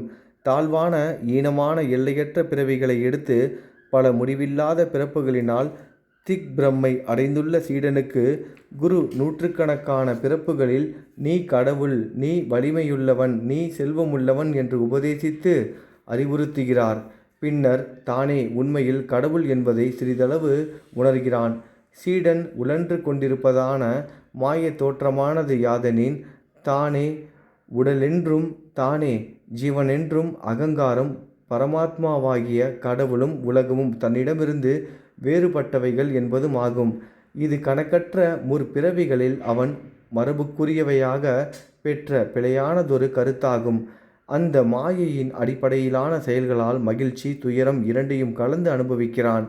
இம்மாயையை இப்பிழையை இந்த அறியாமையின் வேரை அகற்றுவதற்கு அவன் விசாரணை செய்ய துவங்க வேண்டும். எங்கனம் இந்த அறியாமை உண்டாகிறது, அது எங்கு உள்ளது, இதை அவனுக்கு உணர்த்துவதுதான் குரு உபதேசம். அஞ்ஞானம் என்பது கீழ்கண்டவையே: நான் ஒரு ஜீவன் ஜந்து. 2 உடம்போ ஆத்மா, நானே உடல். 3 கடவுள் உலகம் ஜீவன் இவை எல்லாம் வேறானவை. 4 நான் கடவுள் அல்ல. 5 உடல் ஆத்மா அன்று என்பதை அறியாமல் இருத்தல். 6 கடவுள் உலகம் ஜீவன் இவைகள் எல்லாம் ஒன்று என்பதை அறியாமல் இருத்தல். இப்பிழைகள் எல்லாம் அவனது கவனத்துக்கு கொண்டு வரப்பட்டாலே அன்றி ஜீவன் உலகம் உடம்பு இவைகள் எல்லாம் என்ன, அவைகள் ஒன்றுக்கொன்று தொடர்புடையவையா, ஒன்றுக்கொன்று மாறுபாடானவையா அல்லது அனைத்தும் ஒன்றானதா என்பதை சீடன் அறிந்து கொள்ள முடியாது. இவைகளை அவனுக்கு போதித்து அவனது அறியாமையை அளிப்பதே இந்த ஞானம் அஞ்ஞானம் இவைகளின் போதனைகளாகும். ஞானமூர்த்தியாகிய ஜீவனுக்கு ஏன் இந்த ஞானம் போதிக்கப்பட வேண்டும்? உபதேசம் என்பது அவரது தவறை சுட்டிக்காட்டி அறியாமையை அளிக்கவேயாகும். பாபா தொடர்ந்தார். பிரணிபாத என்பது சரணாகதி. உடலால் உள்ளத்தால் செல்வங்களுடன் சரணாகதி அடைய வேண்டும். ஏன் கிருஷ்ணர் அர்ஜுனனை வேறு ஞானிகளை கேட்கும்படி கூறுகிறார்? நல்ல பக்தன் யாவற்றையும் வாசுதேவன் எனக் கொள்கிறான். எந்த குருவும் அடியவருக்கு கிருஷ்ணராகிறார். குரு சீடனை வாசுதேவனாக நினைக்கிறார். இவர்கள் இருவரையும் கிருஷ்ணர் தம்முடைய பிராணனும் ஆத்மனுமாக கொள்கிறார். அத்தகைய பக்தர்களும் குருவும் இருப்பதை கிருஷ்ணர் அறிந்திருப்பதால் அவர்களின் பெருமை உயர்ந்து திகழுதற் பொருட்டாகவும் அனைவரும் அறிதற் பொருட்டாகவும் அர்ஜுனனிடம் அவர்களை பற்றி சொல்கிறார். சமாதி மந்திர் கட்டுதல். தாம் நிறைவேற்றி முடித்ததற் பொருட்டாக ஆர்வம் கொண்ட விஷயங்கள் குறித்து பாபா பேசியதோ எவ்விதமான வெற்று ஆர்ப்பரிப்பு செய்ததோ கிடையாது. ஆனால் நிதானமாக நிச்சயமான பலன்கள் கிட்டுமாறு சூழ்நிலைகளையும் சுற்றுப்புறங்களையும் அவர் அவ்வளவு திறமையாக அமைத்தது குறித்து மக்கள் ஆச்சரியப்பட்டனர். இக்கருத்துக்கேற்ற நிகழ்ச்சி சமாதி மந்திரின் கட்டிட வேலையாகும். நாக்பூரை சேர்ந்த புகழ்பெற்ற கோடீஸ்வரரான ஸ்ரீமான் பாபு சாஹேப் பூட்டி தனது குடும்பத்துடன் ஷீரடியில் வசித்து வந்தார். அங்கு தனக்கு சொந்தமான கட்டிடம் ஒன்று வேண்டும் என்றும் அவர் மனதில் எண்ணம் ஒன்று எழுந்தது. இதற்கு சில நாட்களுக்கு பிறகு தீக்ஷித் வாதாவில் தூங்கிக் கொண்டிருக்கும் போது அவர் ஒரு காட்சி கண்டார். பாபா அவர் கனவில் தோன்றி அவருக்கும் சொந்தமான வாதா ஒன்றை கோவிலுடன் கட்டும்படி பணித்தார். அங்கு தூங்கிக் கொண்டிருந்த ஷாமாவுக்கும் அதே மாதிரி காட்சி தோன்றியது. பாபு சாஹேப் கண் விழித்தபோது ஷாமா அழுது கொண்டிருப்பதையும் பார்த்தார். ஏன் என்று அவரை கேட்டார். அவர் பாபா தம் கனவில் தமது அருகில் நெருங்கி வந்து, வாதாவை கோவிலுடன் கட்டுக, நான் உங்களுடைய ஆசைகளை பூர்த்தி செய்வேன் என தெளிவாக ஆணையிட்டார். பாபாவின் இனிமையும் அன்பும் பொருந்திய மொழிகளை கேட்டு நான் உணர்ச்சி வசப்பட்டேன். என் தொண்டை அடைத்தது. எனது கண்களில் நீர் பொங்கி வழிந்தது. நான் அழத் தொடங்கிவிட்டேன் என்றார். பாபு சாஹேப் இருவரது கனவும் ஒத்திருந்ததை கண்டு ஆச்சரியப்பட்டார். பணமும் வசதியும் பொருந்திய அவர் அங்கு ஒரு வாதா கட்ட தீர்மானித்தார். மாதவ்ராவுடன் கூடி ஒரு திட்டம் தீட்டினார். காகா சாஹேப் தீக்ஷித்தும் அதை ஆமோதித்தார். பாபாவின் முன்னர் அது சமர்ப்பிக்கப்பட்ட போது அவரும் அதை உடனே அங்கீகரித்தார். பின்னர் கட்டிட வேலை முறைப்படி ஆரம்பமானது. ஷாமாவின் மேற்பார்வையில் கீழ்த்தளம், உக்கிரான அறை, கிணறு முதலியன பூர்த்தியாயின. லெண்டிக்கு போகும்போதும் வரும்போதும் பாபாவும் சில முன்னேற்றங்களுக்கு யோசனை தெரிவித்தார். தொடர்ந்து மேற்படி வேலைகள் பாபு சாஹேப் ஜோக்கிடம் ஒப்படைக்கப்பட்டது. அது நிறைவேற்றி கொண்டிருக்கும்போது திறந்த முற்றம் அல்லது மேடை இருக்க வேண்டும் என்றும், நடுவில் ஸ்ரீ முரளிதரரின் உருவம், கண்ணன் குழலுடன் இருக்கும் உருவம் பிரதிஷ்டை செய்யப்பட வேண்டுமென்றும் பாபு சாஹேப் பூட்டிக்கு எண்ணம் உதித்தது. இவ்விஷயத்தை பாபாவிடம் சொல்லி பாபாவுடைய சம்மதத்தை பெறுவதற்கு அவர் ஷாமாவை கேட்டுக்கொண்டார். பாபா வாதாவை கடந்து சென்று கொண்டிருக்கும்போது ஷாமா இதை பற்றி அவரிடம் கேட்டார். ஷாமா கூறியதை கேட்டு பாபா சம்மதித்து கோவிலின் வேலை முடிந்ததும் நான் அங்கு தங்குவேன் என்றார். பின்னர் வாதாவை உற்று பார்த்து மேலும் தொடர்ந்தார். வாதா பூர்த்தியானதும் நாமே அதை உபயோகித்து கொள்ளலாம். நாம் அங்கு தங்குவோம், நடப்போம், விளையாடுவோம், ஒருவரையொருவர் கட்டியணைத்து மிகவும் மகிழ்ச்சியாக இருப்போம். பின்னர் ஷாமா பாபாவிடம், வாதாவின் மத்திய மண்டபத்துக்கு அஸ்திவாரம் போட இது மங்கள வேலையா என்று கேட்டபோது பாபா சரியென கூறினார். ஷாமா ஒரு தேங்காயை உடைத்து வேலையை ஆரம்பித்தார். உரிய சமயத்தில் வேலை முடிந்து முரளிதரரின் சிலை ஒன்றுக்கும் ஆர்டர் கொடுக்கப்பட்டது. ஆனால் அது தயாராகும் முன்னே ஒரு புதிய நிகழ்ச்சி நேரலாயிற்று. பாபா மிகவும் கடுமையாக நோயுற்று இயற்கை எய்தும் தருணத்தில் இருந்தார். பாபா இயற்கை எய்தினால் தமது வாதா பாபாவின் திருவடிகளால் புனிதப்படுத்தப்பட இயலாது போகும் என்று அவரது பணம் முழுவதும் சுமார் 1,00,000 ரூபாய் வீணாக்கப்பட்டுவிட்டது என்றும் பூட்டி நினைத்து மிகவும் வருத்தமும் மனசோர்வும் அடைந்தார்.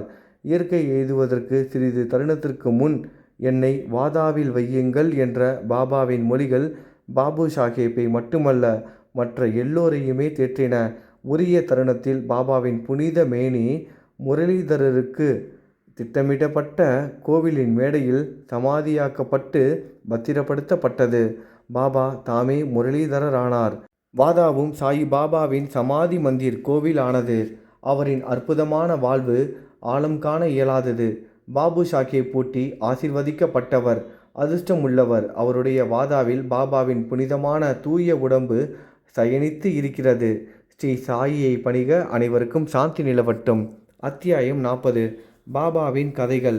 திருமதி தேவின் உத்யாபன் விழாவிற்கு ஒரு சன்னியாசி போல் மற்ற இருவருடன் செல்லுதல், ஒரு சித்திர ரூபத்தில் ஹேமந்த்பந்தின் வீட்டுக்கு செல்லுதல். முன்னுரை. தம் அடியவர்களுக்கு லௌகீக ஆன்மீக விஷயங்களில் அறிவுரை பகுரும் ஸ்ரீ சமர்த்த சாயி புனிதமானவர். தங்கள் வாழ்வின் லட்சியத்தை அவர்கள் எய்தும் வண்ணம் அவர்களை ஊக்குவித்து மகிழ்வடைய செய்கிறார். அவர்களின் தலையில் தம் கையால் ஆசீர்வதிக்கும்போது தமது சக்தியை அவர்களிடம் மாற்றி பேதப்படுத்தும் உணர்ச்சியை அளிக்கிறார். தைத்வ உணர்வின்றி வித்தியாசமின்றி பக்தர்கள் கீழே வீழ்ந்து வணங்கும்போது அவர்களை அரவணைத்து எட்டி அடைய முடியாத பொருளாகிய தம்மையே அவர்களுக்கு கொடுக்கிறார். மழைக்காலத்தில் கடல் ஆறுகளுடன் கலப்பது போல் பக்தர்களுடன் அவர் ஒன்றாகி அவர்களுக்கு தம் ஆற்றலையும் அந்தஸ்தையும் அளிக்கிறார். கடவுளின் லீலையை மட்டும் பாடிக்கொண்டிருப்போருக்கு நிகராக அவர்களை காட்டிலும் கடவுளின் அடியவர்களின் லீலா வினோதங்களை பாடுவோர் பாபாவுக்கு பிரியமானவர்கள் என்பது இதன் மூலம் அறியப்படுகிறது. தற்போது இவ்வத்தியாயத்தின் கதைகளுக்கு திரும்புவோம். திருமதி தேவின் உத்யாபன் விழா. தானே ஜில்லாவிலுள்ள டகானு மம்லதார் திரு பி.வி. தேவ் அவரது தாயார் 25-30 விதமான பிரார்த்தனைகளை அனுஷ்டித்ததன் முடிவாக ஒரு உத்யாபன் பூர்த்தி விழாவை நடத்த இருந்தார். 100 அல்லது 200 அந்தணர்களுக்கு உணவளிப்பது இவ்விழாவுடன் சேர்ந்த ஒரு அம்சமாகும். தேவ் விழாவுக்கு ஒரு நாளை நிச்சயித்தார். சாய்பாபாவின் விஜயத்தாலே அன்றி விழா உரிய முறையில் பூர்த்தி அடையாது ஆகையால் விழா விருந்தில் கலந்து கொள்ள அவரின் சார்பில் பாபாவை வேண்டிக் கொள்ளுமாறு பாபு சாஹேப் ஜோக்கிற்கு ஒரு கடிதம் எழுதியிருந்தார். பாபாவிடம் பாபு சாஹேப் ஜோக் அக்கடிதத்தை படித்து காண்பித்தார். பாபா தேவின் தூய்மையான உள்ளபூர்வமான அழைப்பினை கவனத்துடனும் கருத்திற்கொண்டு கூறினார். என்னை நினைவில் கொண்டிருப்பவனை நான் எப்போதும் நினைத்து கொண்டு இருக்கிறேன். எனக்கு எவ்வித வாகனமோ வண்டியோ ரயிலோ அல்லது விமானமோ தேவையில்லை. என்னை எவன் அன்புடன் கூப்பிடுகிறானோ அவனிடம் ஓடி சென்று நான் வெளிப்படையாக கலந்து கொள்கிறேன். நம்மில் 3 பேர், மூவர், நான், நீ மற்றும் ஒருவன் சென்று அவ்விழாவில் கலந்து கொள்வதற்காக அவருக்கு ஒரு மகிழ்வான பதில் எழுது என்றார். ஜோக் பாபா கூறியதை தேவிடம் தெரியப்படுத்தினார். பின்னவர் மிகுந்த மகிழ்ச்சி அடைந்தார். எனினும் பாபா தாமே நேரடியாக ரகதா, ரூய், நீம்காவன் முதலிய இடங்களை தவிர வேறு இடங்களுக்கு சென்றதில்லை என்பது அவருக்கு தெரியும். பாபா சர்வ வியாபியாய் இருப்பதால் அவரால் இயலாதது ஒன்றும் இல்லை என்றும் அவர் விரும்பினால் எந்த ரூபத்திலும் திடீரென்று வந்து தமது சொற்களை நிறைவேற்றலாம் என்றும் எண்ணினார். இதற்கு சில நாட்களுக்கு முன்னர் வங்காள உடையிலுள்ள ஒரு சந்நியாசி பசுக்களை பாதுகாத்தலே தனது குறிக்கோள் என கூறிக்கொண்டு டகானு ஸ்டேஷன் மாஸ்டரிடம் நிதி வசூலிக்க வந்தார். பின்னவர் அவரை ஊருக்குள் சென்று மம்லதார் தேவை பார்த்து அவரின் உதவியால் நிதி சேகரிக்க சொன்னார். அத்தருணம் மம்லதார் அங்கு வர நேர்ந்தது. ஸ்டேஷன் மாஸ்டர் சன்னியாசியை அவருக்கு அறிமுகப்படுத்தினார். இருவரும் மேடையில் அமர்ந்து பேசிக் கொண்டிருந்தனர். தேவ் வேறு ஒரு தர்மத்திற்காக ஒரு நிதி வசூல் ஏற்கனவே ராவ் சாஹேப் நாரோத்தம் ஷெட்டி என்ற பெரிய மனிதர் ஒருவரால் ஆரம்பிக்கப்பட்டுள்ளதால் பிறிதொரு நிதி வசூலை தற்போது ஆரம்பிப்பது நன்று அல்ல என்றும் அவர் 2 அல்லது 4 மாதங்களுக்கு பின்னர் அவ்விடத்துக்கு விஜயம் செய்தால் நல்லது என்றும் அவரிடம் கூறினார். இதை கேட்டு துறவி அவ்விடத்தை விட்டு அகன்றார். 1 மாதத்திற்கு பின்னர் அத்துறவி ஒரு குதிரை வண்டியில் காலை சுமார் 10 மணி அளவில் வந்து தேவின் வீட்டின் முன் நின்றார். தேவ் அவர் நிதிக்காக வந்திருப்பதாக நினைத்தார். விழாவுக்கான ஏற்பாடுகளில் அவர் ஈடுபட்டிருப்பதை கண்டு அத்துறவி தாம் பணத்துக்காக வரவில்லை என்றும் உணவிற்காக அங்கு வந்திருப்பதாகவும் கூறினார்.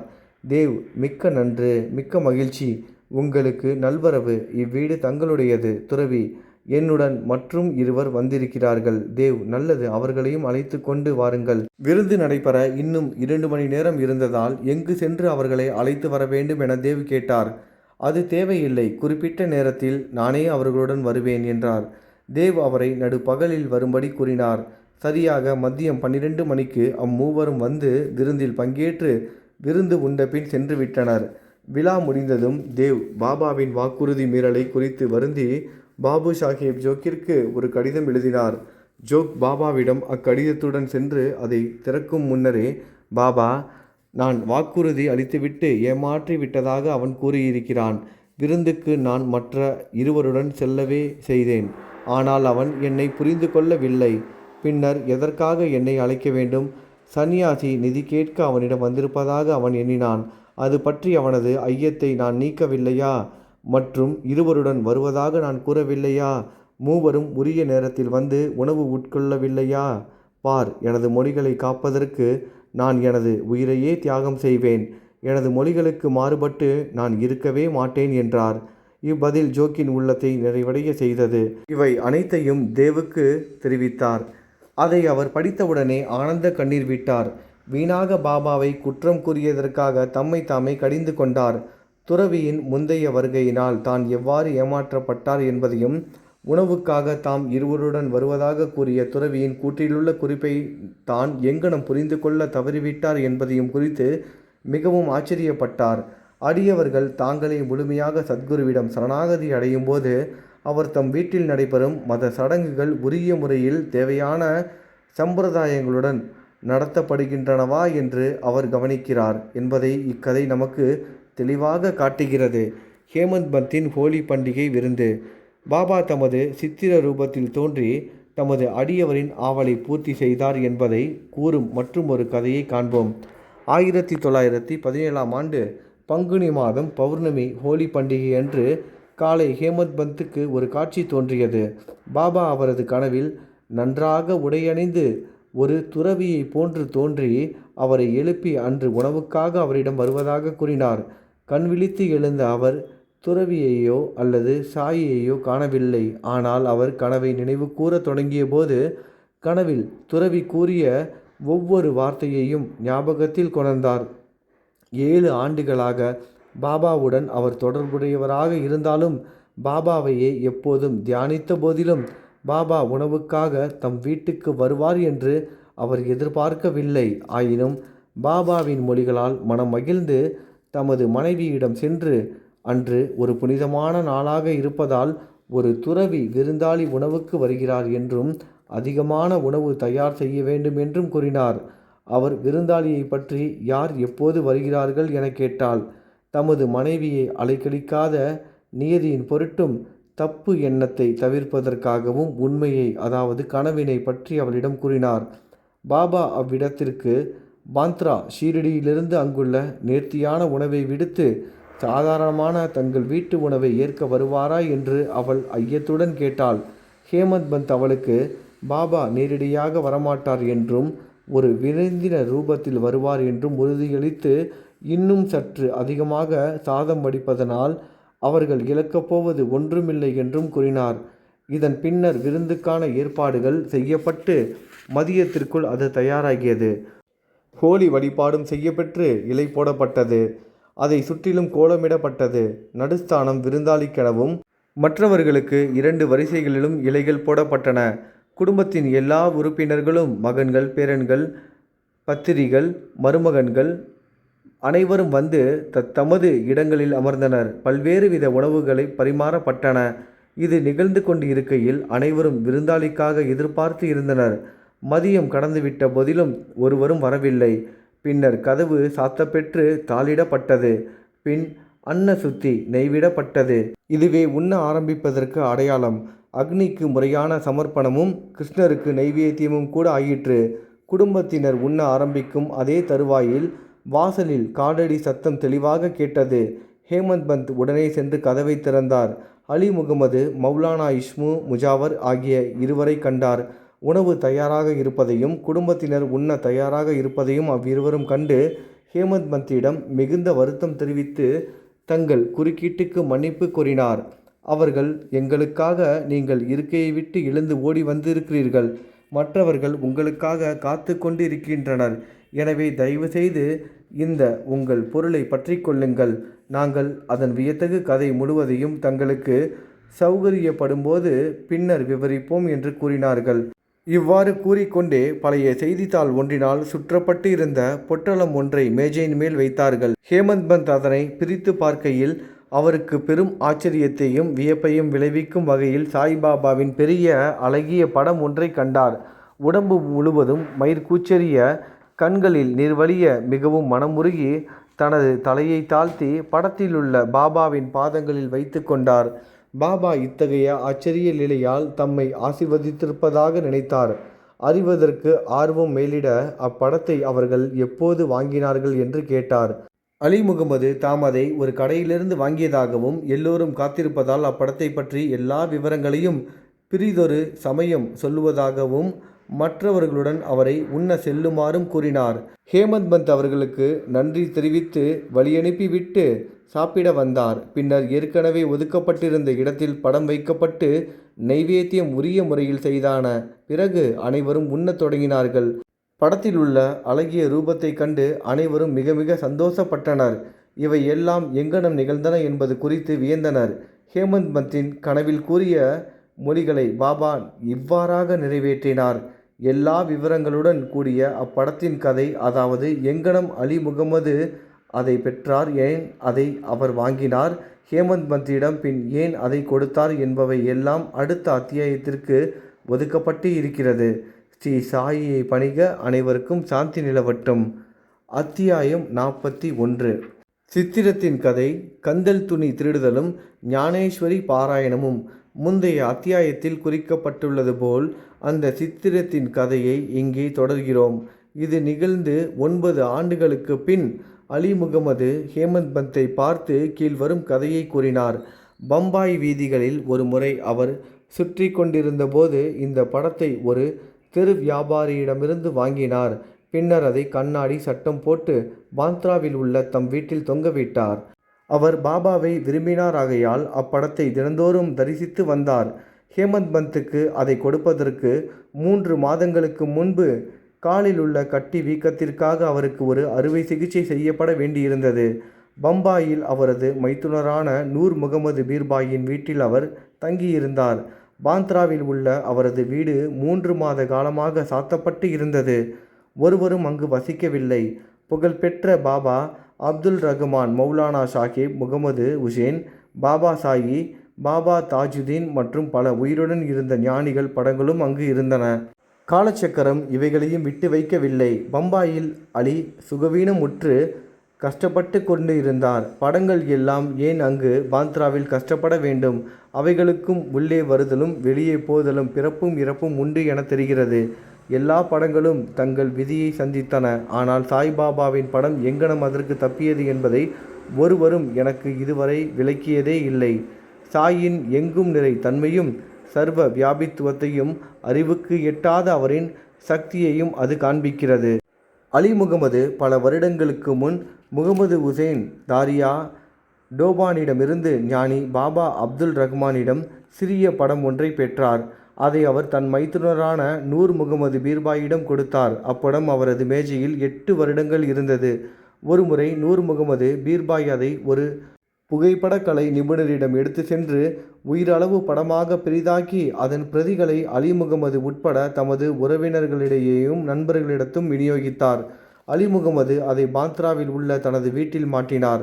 நூர் முகமது ஞானில் அப்துல் ரஹ்மானின் சீடர் தமது குருவில் அவரால் நடத்தப்பட்ட ஒரு சிறந்த தர்பாரில் அப்படத்தை அளிக்க சென்றபோது குரு கோபமடைந்து அவரை உதைப்பதற்காக ஓடினார். அவரை வெளியில் தள்ளினார். அவர் மிகவும் வருத்தமுற்று மனம் உடைந்தார்.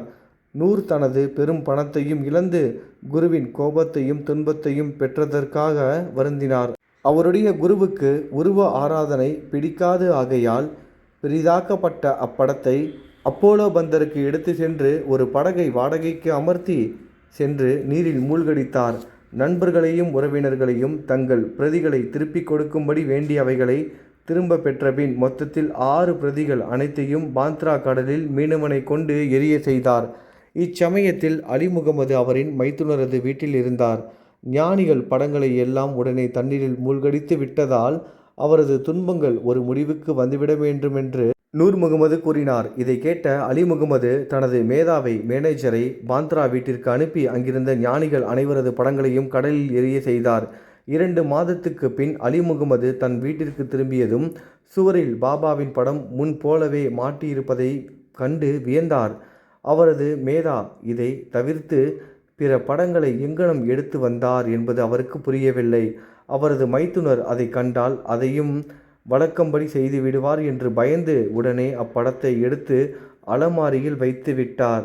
யார் அப்படத்தை நன்றாக வைத்து காப்பாற்றுவார்கள்? அதை என்ன செய்ய வேண்டும் என்று அவர் யோசித்து கொண்டு இருக்கையில் மௌலானா இஸ்மு முஜாவர் என்பவரை சென்று பார்த்து அவர் கூற்றுப்படி செய்ய வேண்டும் என்று சாய்பாபாவே தெரிவித்தது போல் இருந்தது. தீவிர ஆலோசனைக்கு பின் இருவரும் அப்படம் அண்ணா சாஹேப்புக்கு ஹேமத் பந்துக்கு அன்பளிப்பு செய்யப்பட்டால் அவர் அதை நன்கு பாதுகாப்பார் என்று தீர்மானித்தனர். பின்னர் இருவரும் ஹேமத் பந்தின் இல்லத்திற்கு சென்று தக்க சமயத்தில் அதை வெகுமதியாக அளித்தனர். கந்தல் துணி திருட்டும் ஞானேஸ்வரி பாராயணமும். தானே ஜில்லாவிலுள்ள டகானுவின் மம்லதார் பிவி தேவ் நெடுநாளாக ஞானேஸ்வரியை பகவத்கீதைக்கு ஞானேஸ்வர் எழுதிய புகழ்பெற்ற மராத்தி வியாக்கியானம் மற்ற நூல்களுடன் பயில வேண்டும் என்று ஆர்வம் கொண்டு இருந்தார். தினந்தோறும் அவருக்கு பகவத்கீதையின் ஒரு அத்தியாயத்தையும் மற்ற புத்தகங்களின் சில பகுதிகளையும் படிக்க இயன்றது. ஆனால் ஞானேஸ்வரியை கையில் எடுத்தவுடனே ஏதோ ஒரு தடை ஏற்பட்டு அதை படிக்க முடியவில்லை.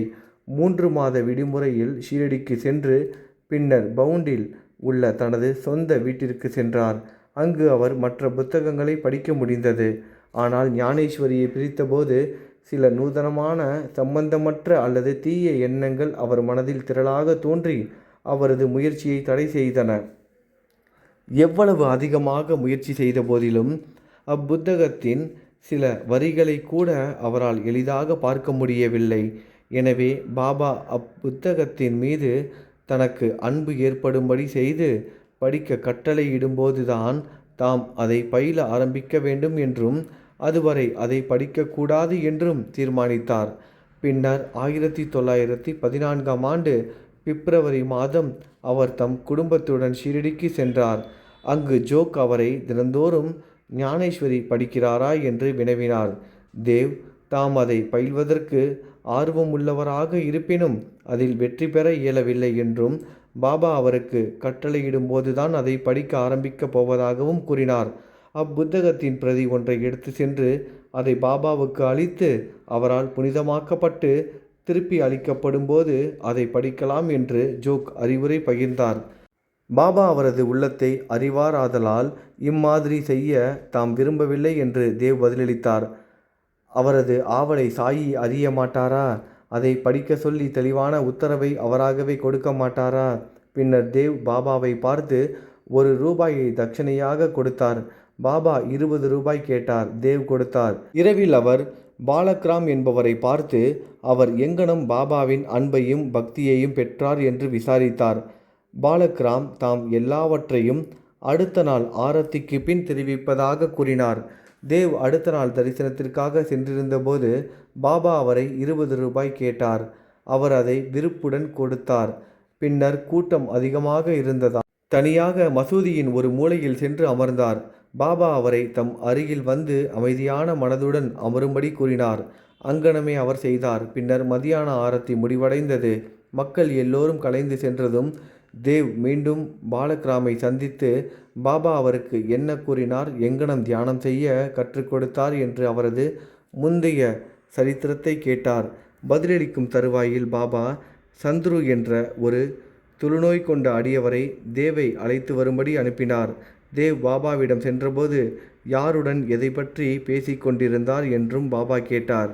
அவர் தாம் பாலக்ராமிடம் பேசிக்கொண்டிருந்ததாகவும் பாபாவின் புகழை கேட்டதாகவும் கூறினார்.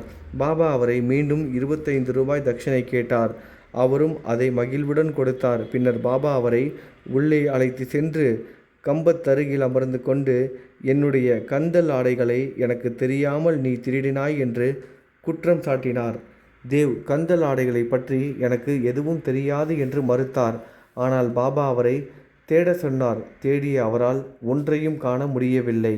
பாபா கோபமடைந்து இங்கு வேறு ஒருவரும் இல்லை, நீயேதான் திருடன். தலை நரைத்து கிழவனாகியும் நீ இங்கு திருடுவதற்காக வந்திருக்கிறாய் என்றார். இதன்பின் பாபா பொறுமை இழந்து கடுமையாக கோபமுற்று பலவிதமாக திட்டவும் குற்றம் சாட்டவும் ஆரம்பித்தார். தேவ் எல்லாவற்றையும் அமைதியாக கவனித்து கொண்டு தனக்கு அடியும் கூட கிடைக்கும் என்று எதிர்பார்த்தார். சுமார் 1 மணி நேரத்திற்கு பின் பாபா அவரை வாதாவுக்கு போக சொன்னார். அவர் வாதாவுக்கு திரும்பி வந்து பாலக்ராமிடம் ஜோக்கிடம் நடந்தவை அனைத்தையும் கூறினார். பின்னர் மாலையில் பாபா தேவையும் மற்ற எல்லோரையும் கூப்பிட்டு அனுப்பினார். தமது வார்த்தைகள் கிழவரை துன்புறுத்தி இருக்கலாம் என்றும், ஆயினும் அவர் திட்டி இருப்பதால் தம்மால் வெளியே சொல்லாமல் இருக்க முடியவில்லை என்றும் கூறினார். பின்னர் பாபா மீண்டும் ₹12 அவரிடம் கேட்டார். தேவ் அதை சேகரித்து கொடுத்து அவர் முன் சாஷ்டாங்கமாக பணிந்தார். பாபா கூறினார், போதியை ஞானேஸ்வரி தினமும் படித்து கொண்டு இரு. வாதாவில் போய் அமர்ந்து தினந்தோறும் ஒழுங்காக கொஞ்சமாவது படி. அவ்வாறு படிக்கையில் நீ படித்த பகுதியை மற்றவருக்கும் அன்புடன் பக்தியுடனும் விளக்கி சொல். நான் இங்கு உனக்கு தங்க ஜரிகை போட்ட மதிப்புமிக்க சால்வை அளிப்பதற்கு காத்து கொண்டு இருக்கிறேன். அப்படி இருக்க மற்றவர்களிடம் நீ ஏன் கந்தலை திருடுகிறாய்? ஏன் திருட்டு பழக்கத்தை ஏற்படுத்தி கொள்கிறாய்? பாபாவின் மொழிகளை கேட்டு தேவ் மிகவும் மகிழ்ச்சி அடைந்தார். ஏனெனில் அவர் போதியை படிக்க சொல்லிவிட்டார். தாம் விரும்பியதை பெற்றுவிட்டதாக அவர் நினைத்தார். இனி அந்நூலை எளிதில் படிக்கலாம் என்ற நம்பிக்கை கொண்டார். மீண்டும் அவர் சாஷ்டாங்கமாக விழுந்து வணங்கி பாபாவிடம் சரணாகதி அடைந்திருப்பதாக கூறி தம்மை ஒரு குழந்தையைப் போல் பாவிக்குமாறும் தனது பாராயணத்தின் போது உதவி செய்யுமாறும் வேண்டிக் கொண்டார். கந்தலை திருடுவது என்று பாபா கூறியதன் பொருளை அவர் அப்போது உணர்ந்தார். பாலக்ராமிடம் பாபாவை பற்றி அவர் கேட்டது எல்லாம் கந்தல் என்று பொருள் கொள்ளப்பட்டது. இந்நடத்தை பாபாவுக்கு பிடிக்கவில்லை. எக்கேள்விக்கும் பாபா தாமே விடையளிக்க தயாராய் இருக்கும்போது மற்றவர்களை கேட்பதையும் அனாவசியமாக பிறரிடம் விசாரிப்பதையும் அவர் விரும்பவில்லை. எனவே பாபா அவரை திட்டி தண்டனைக்குள்ளாக்கினார். உண்மையில் பாபா அவரை துன்புறுத்தவோ திட்டவோ இல்லை என்றும், பாபா தமது ஆசைகளை பூர்த்தி செய்ய ஆவலாய் இருக்கும்போது வீணாக மற்றவர்களை கேட்டு தெரிவது பயனில்லை என தனக்கு போதித்ததாகவும் நினைத்தார். தேவ் இத்திட்டல்களை எல்லாம் புஷ்பங்களாகவும் ஆசீர்வாதமாகவும் கருதி திருப்தியுடனும் மன நிறைவுடனும் வீட்டுக்கு சென்றார். இவ்விஷயம் இத்துடன் முடிவடைந்து விடவில்லை. பாபா படிப்பதற்கு உத்தரவு செய்ததோடு மட்டும் நின்றுவிடவில்லை. அந்த வருடத்திற்குள் அவர் தேவிடம் சென்று அவரின் முன்னேற்றத்தை பற்றி வினவினார். ஏப்ரல் 14 ஏப்ரல் 2ஆம் தேதி வியாழக்கிழமை காலை பாபா அவருக்கு தெய்வீக காட்சி ஒன்றை அளித்தார்.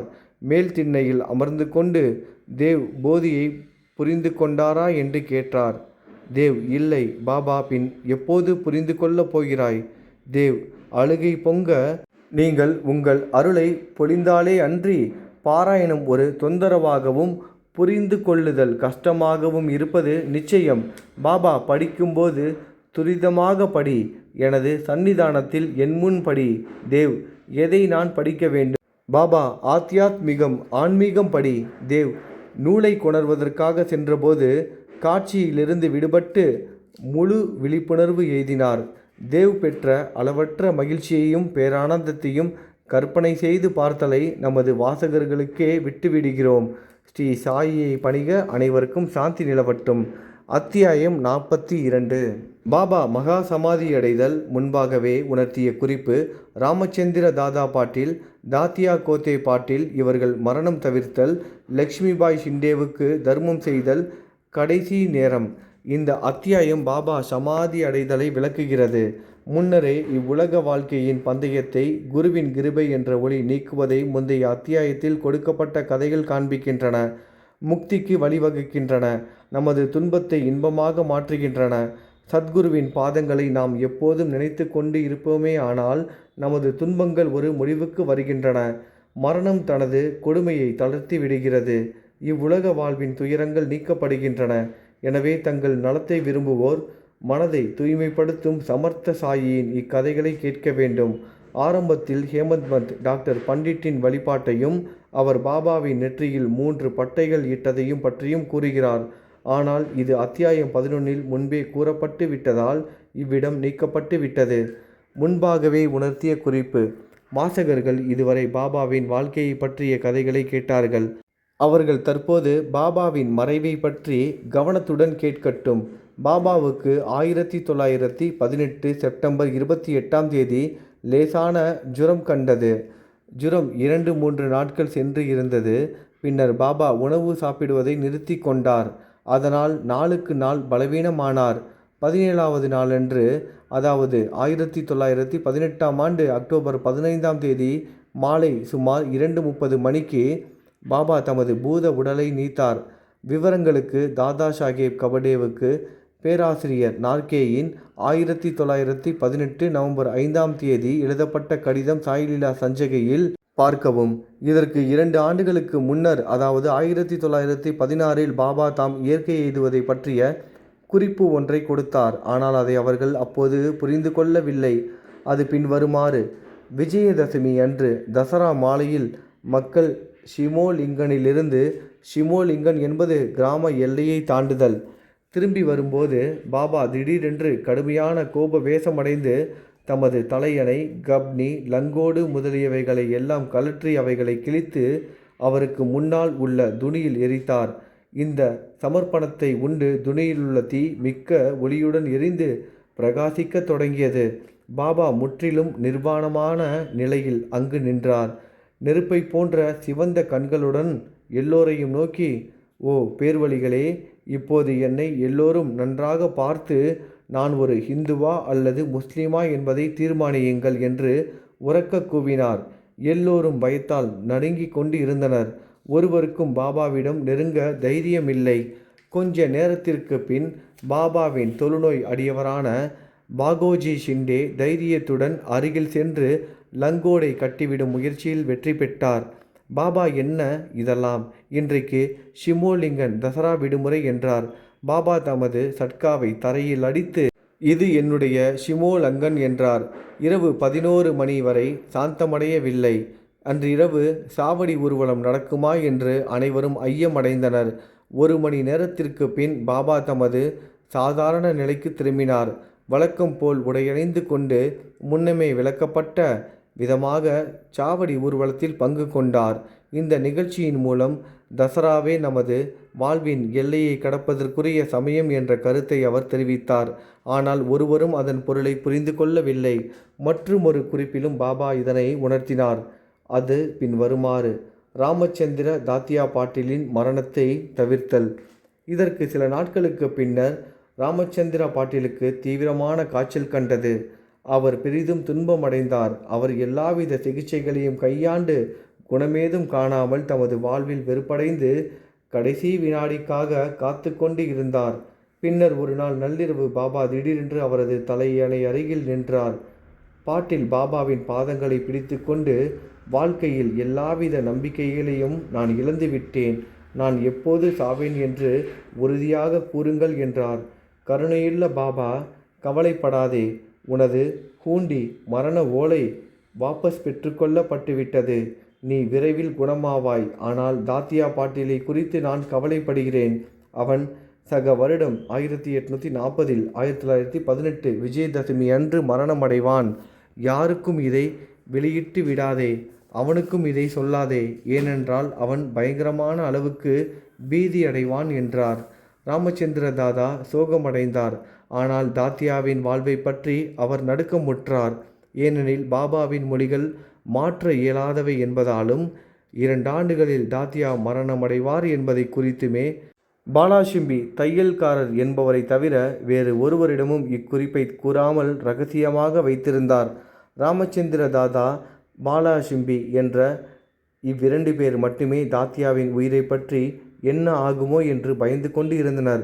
ராமச்சந்திர தாதா படுக்கையை விட்டு நீங்கி நடமாடத் தொடங்கினார். காலம் வேகமாக சென்றது. சக வருடம் 1840 1918 புரட்டாசி மாதம் முடிந்து ஐப்பசி மாதம் வரத் தொடங்கியது. பாபாவின் கூற்றுப்படியே தாத்தியா காய்ச்சலினால் படுத்த படுக்கையானார். எனவே அவரால் பாபாவின் தரிசனத்திற்கு வர முடியவில்லை. பாபாவுக்கும் காய்ச்சல் வந்தது. பாபாவிடம் தாத்தியாவுக்கு முழு நம்பிக்கை இருந்தது. தாத்தியாவின் காய்ச்சல் மோசமடைந்து கொண்டே வந்தது. அவரால் அசைய முடியவில்லை. எப்போதும் அவர் பாபாவை ஞாபகப்படுத்தி கொண்டார். பாபாவின் கஷ்டமான நிலைமையும் அதே அளவு வளர்ந்தது. முன்னால் பாபாவால் உரைக்கப்பட்ட விஜயதசமி நாளும் வந்து கொண்டு இருந்தது. ராமச்சந்திர தாதாவும் பாலாசிம்பியும் தாத்தியாவை பற்றி பயங்கரமான அளவு பீதி அடைந்தனர். பாபா முன்னுரைத்தபடி தாத்தியாவின் முடிவு வந்துவிட்டது என்று அவர்கள் எண்ணி அவர்கள் உடல் நடுங்கி வியர்த்தது. விஜயதசமியும் மலர்ந்தது. தாத்தியாவின் நாடி மெதுவாக அடித்து கொள்ள தொடங்கியது. விரைவில் அவர் மரணமடைவார் என்று எதிர்பார்க்கப்பட்டது. ஆனால் ஒரு வினோதமான நிகழ்ச்சி நடைபெற்றது. தாத்தியா பிழைத்து கொண்டார். அவரது மரணம் தவிர்க்கப்பட்டது. அவருக்கு பதிலாக பாபா உடலை உகுத்தார். ஒரு பரிவர்த்தனை ஏற்பட்டதாக தோன்றியது. பாபா தாத்தியாவுக்காக தமது உயிரை கொடுத்தார் என்று மக்கள் கூறினர். அவர் அங்கனம் செய்தாரா? அவரது வழிகள் அறிவுக்கு அப்பாற்பட்டவையாகையால் அவருக்கு மட்டுமே அது தெரியும். என்றாலும் இந்நிகழ்ச்சியில் பாபா தமது மரணத்தை பற்றி தமது பெயருக்கு பதில் தாத்தியாவின் பெயரை போட்டு குறிப்பு தந்தார் என்றே தோன்றுகிறது. அடுத்த நாள் காலை அக்டோபர் 16 பண்டரிபுரத்தில் தாஷ்கனுவின் கனவில் பாபா தோன்றி, மசூதி இடிந்து விழுந்து விட்டது. ஷீரடியில் எல்லா எண்ணெய்க்காரர்களும் கடைக்காரர்களும் என்னை பெருமளவு துயரப்படுத்தினர். எனவே நான் அவ்விடத்தை விட்டு நீங்கிவிட்டேன். நான் இதை உனக்கு தெரிவிக்கவே இங்கு வந்தேன். தயவு செய்து அங்கு உடனே சென்று பக்கல் புஷ்பங்களால் கதம்ப மலர்களால் என்னை போர்த்து என்றார். தாஸ்கனு இவ்விஷயத்தை ஷீரடியிலிருந்து வந்த கடிதங்கள் மூலமாக அறிந்தார்.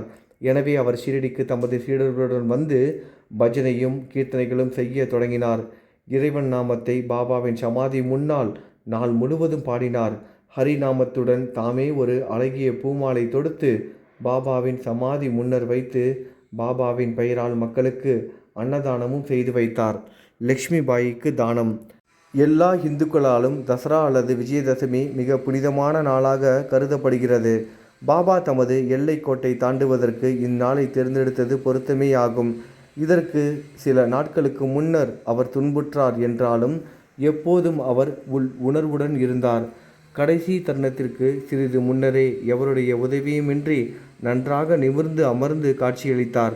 பாபாவுக்கு அபாயம் நீங்கிவிட்டது என்றும் அவர் தேறி வருகிறார் என்றும் மக்கள் நினைத்தனர். தாம் விரைவில் காலமாக போவதை அவர் அறிந்து இருந்தார். எனவே லக்ஷ்மிபாயி ஷிண்டேவுக்கு தாம் ஏதும் தர்மம் செய்ய வேண்டும் என்றும் நினைத்தார். எல்லா ஜந்துக்களிலும் பாபா வியாபித்து இருத்தல். இந்த லக்ஷ்மிபாயி ஷிண்டே ஒரு நல்ல வசதியுள்ள பெண்மணி. இரவும் பகலும் அவள் மசூதியில் வேலை செய்தாள். பகத் மகள்ஷாபதி, தாத்தியா, லட்சுமிபாயி இவர்களை தவிர வேறு எவரும் இரவில் மசூதிக்குள் அனுமதிக்கப்படுவது இல்லை.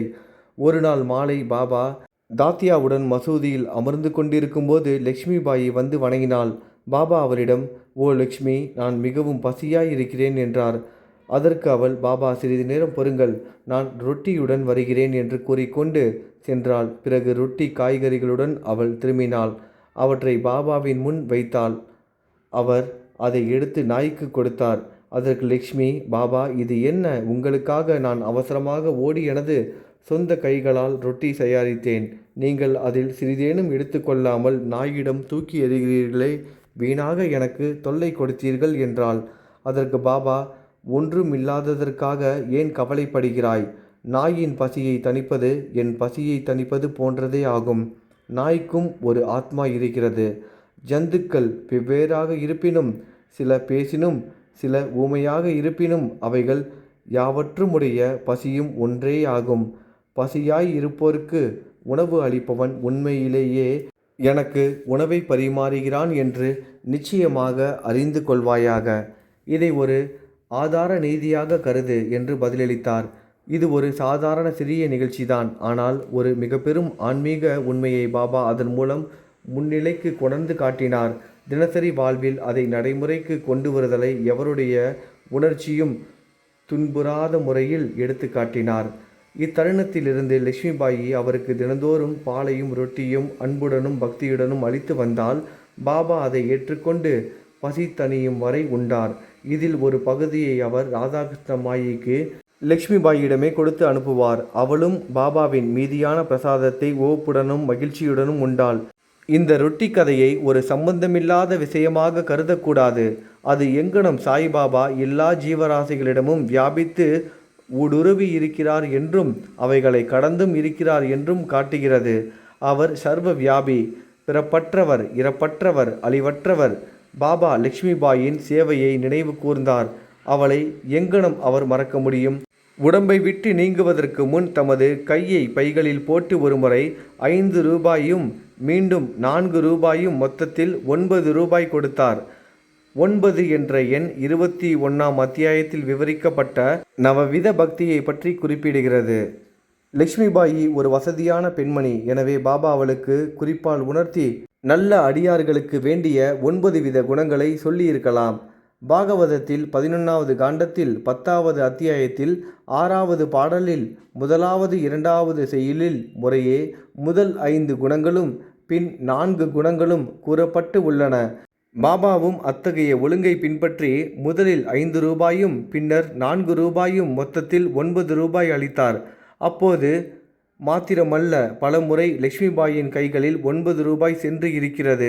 ஆனால் பாபாவின் இந்த 9ஐ எப்போதும் அவள் நினைவில் கொண்டிருப்பாள்.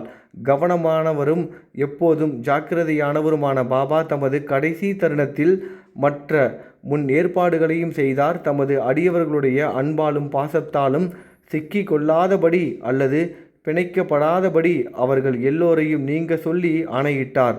காகா சாஹேப் தீக்ஷித்தும் பாபு சாஹேப் பூட்டியும் பாபாவிடம் கவலையுடன் காத்திருந்தனர். ஆனால் பாபா அவர்களை வாதாவுக்கு போய் உணவுக்கு பின் வரும்படி கூறினார். பாபாவின் தரிசனத்தை விட்டு அவர்களால் நீங்க முடியவில்லை. எனினும் பாபாவுக்கு கீழ்ப்படியாமலும் இருக்க முடியவில்லை. எனவே அவர்கள் சுமை நிறைந்த மனதுடன் வாதாவிற்கு சென்றனர். பாபாவின் நிலை மிகவும் மோசமாகி உள்ளது என்பதை அவர்கள் அறிவார்கள். ஆதலால் அவரை அவர்களால் மறக்க முடியவில்லை. உணவுக்காக அமர்ந்தாலும் அவர்கள் மனம் எங்கேயோ இருந்தது. அது பாபாவுடன் இருந்தது. அவர்கள் சாப்பிட்டு முடிக்கும் முன்பாக பாபா பூத உடலை நீத்திவிட்டார் என்ற செய்தி வந்தது. உடனே தங்கள் உணவை விட்டுவிட்டு மசூதிக்கு ஓடினார்கள். பாயாஜி கோத்தையின் மடியில் இறுதியாக படுத்திருந்ததை கண்டார்கள். அவர் தரையில் விழவில்லை. தமது படுக்கையிலும் அவர் படுத்திருக்கவில்லை. ஆனால் அமைதியாக தமது இருக்கையில் அமர்ந்து கொண்டே தமது சொந்த கைகளால் தர்மம் செய்து கொண்டே தமது பூத உடலை நீத்தார். ஞானிகள் ஒரு குறிப்பான காரணத்துடன் இந்த உலகிற்கு வருகை தந்திருக்கிறார்கள். அது நிறைவேறிய பின் அவர்கள் வந்த மாதிரியாகவே அமைதியாகவும் எளிதாகவும் இயற்கை எய்துகிறார்கள். ஸ்ரீ சாயியை பணிக. அனைவருக்கும் சாந்தி நிலவட்டும். ஓம் சாய்ராம். நல்லதை நினைப்போம், நல்லதே நடக்கும். ஓம் சாய்ராம்.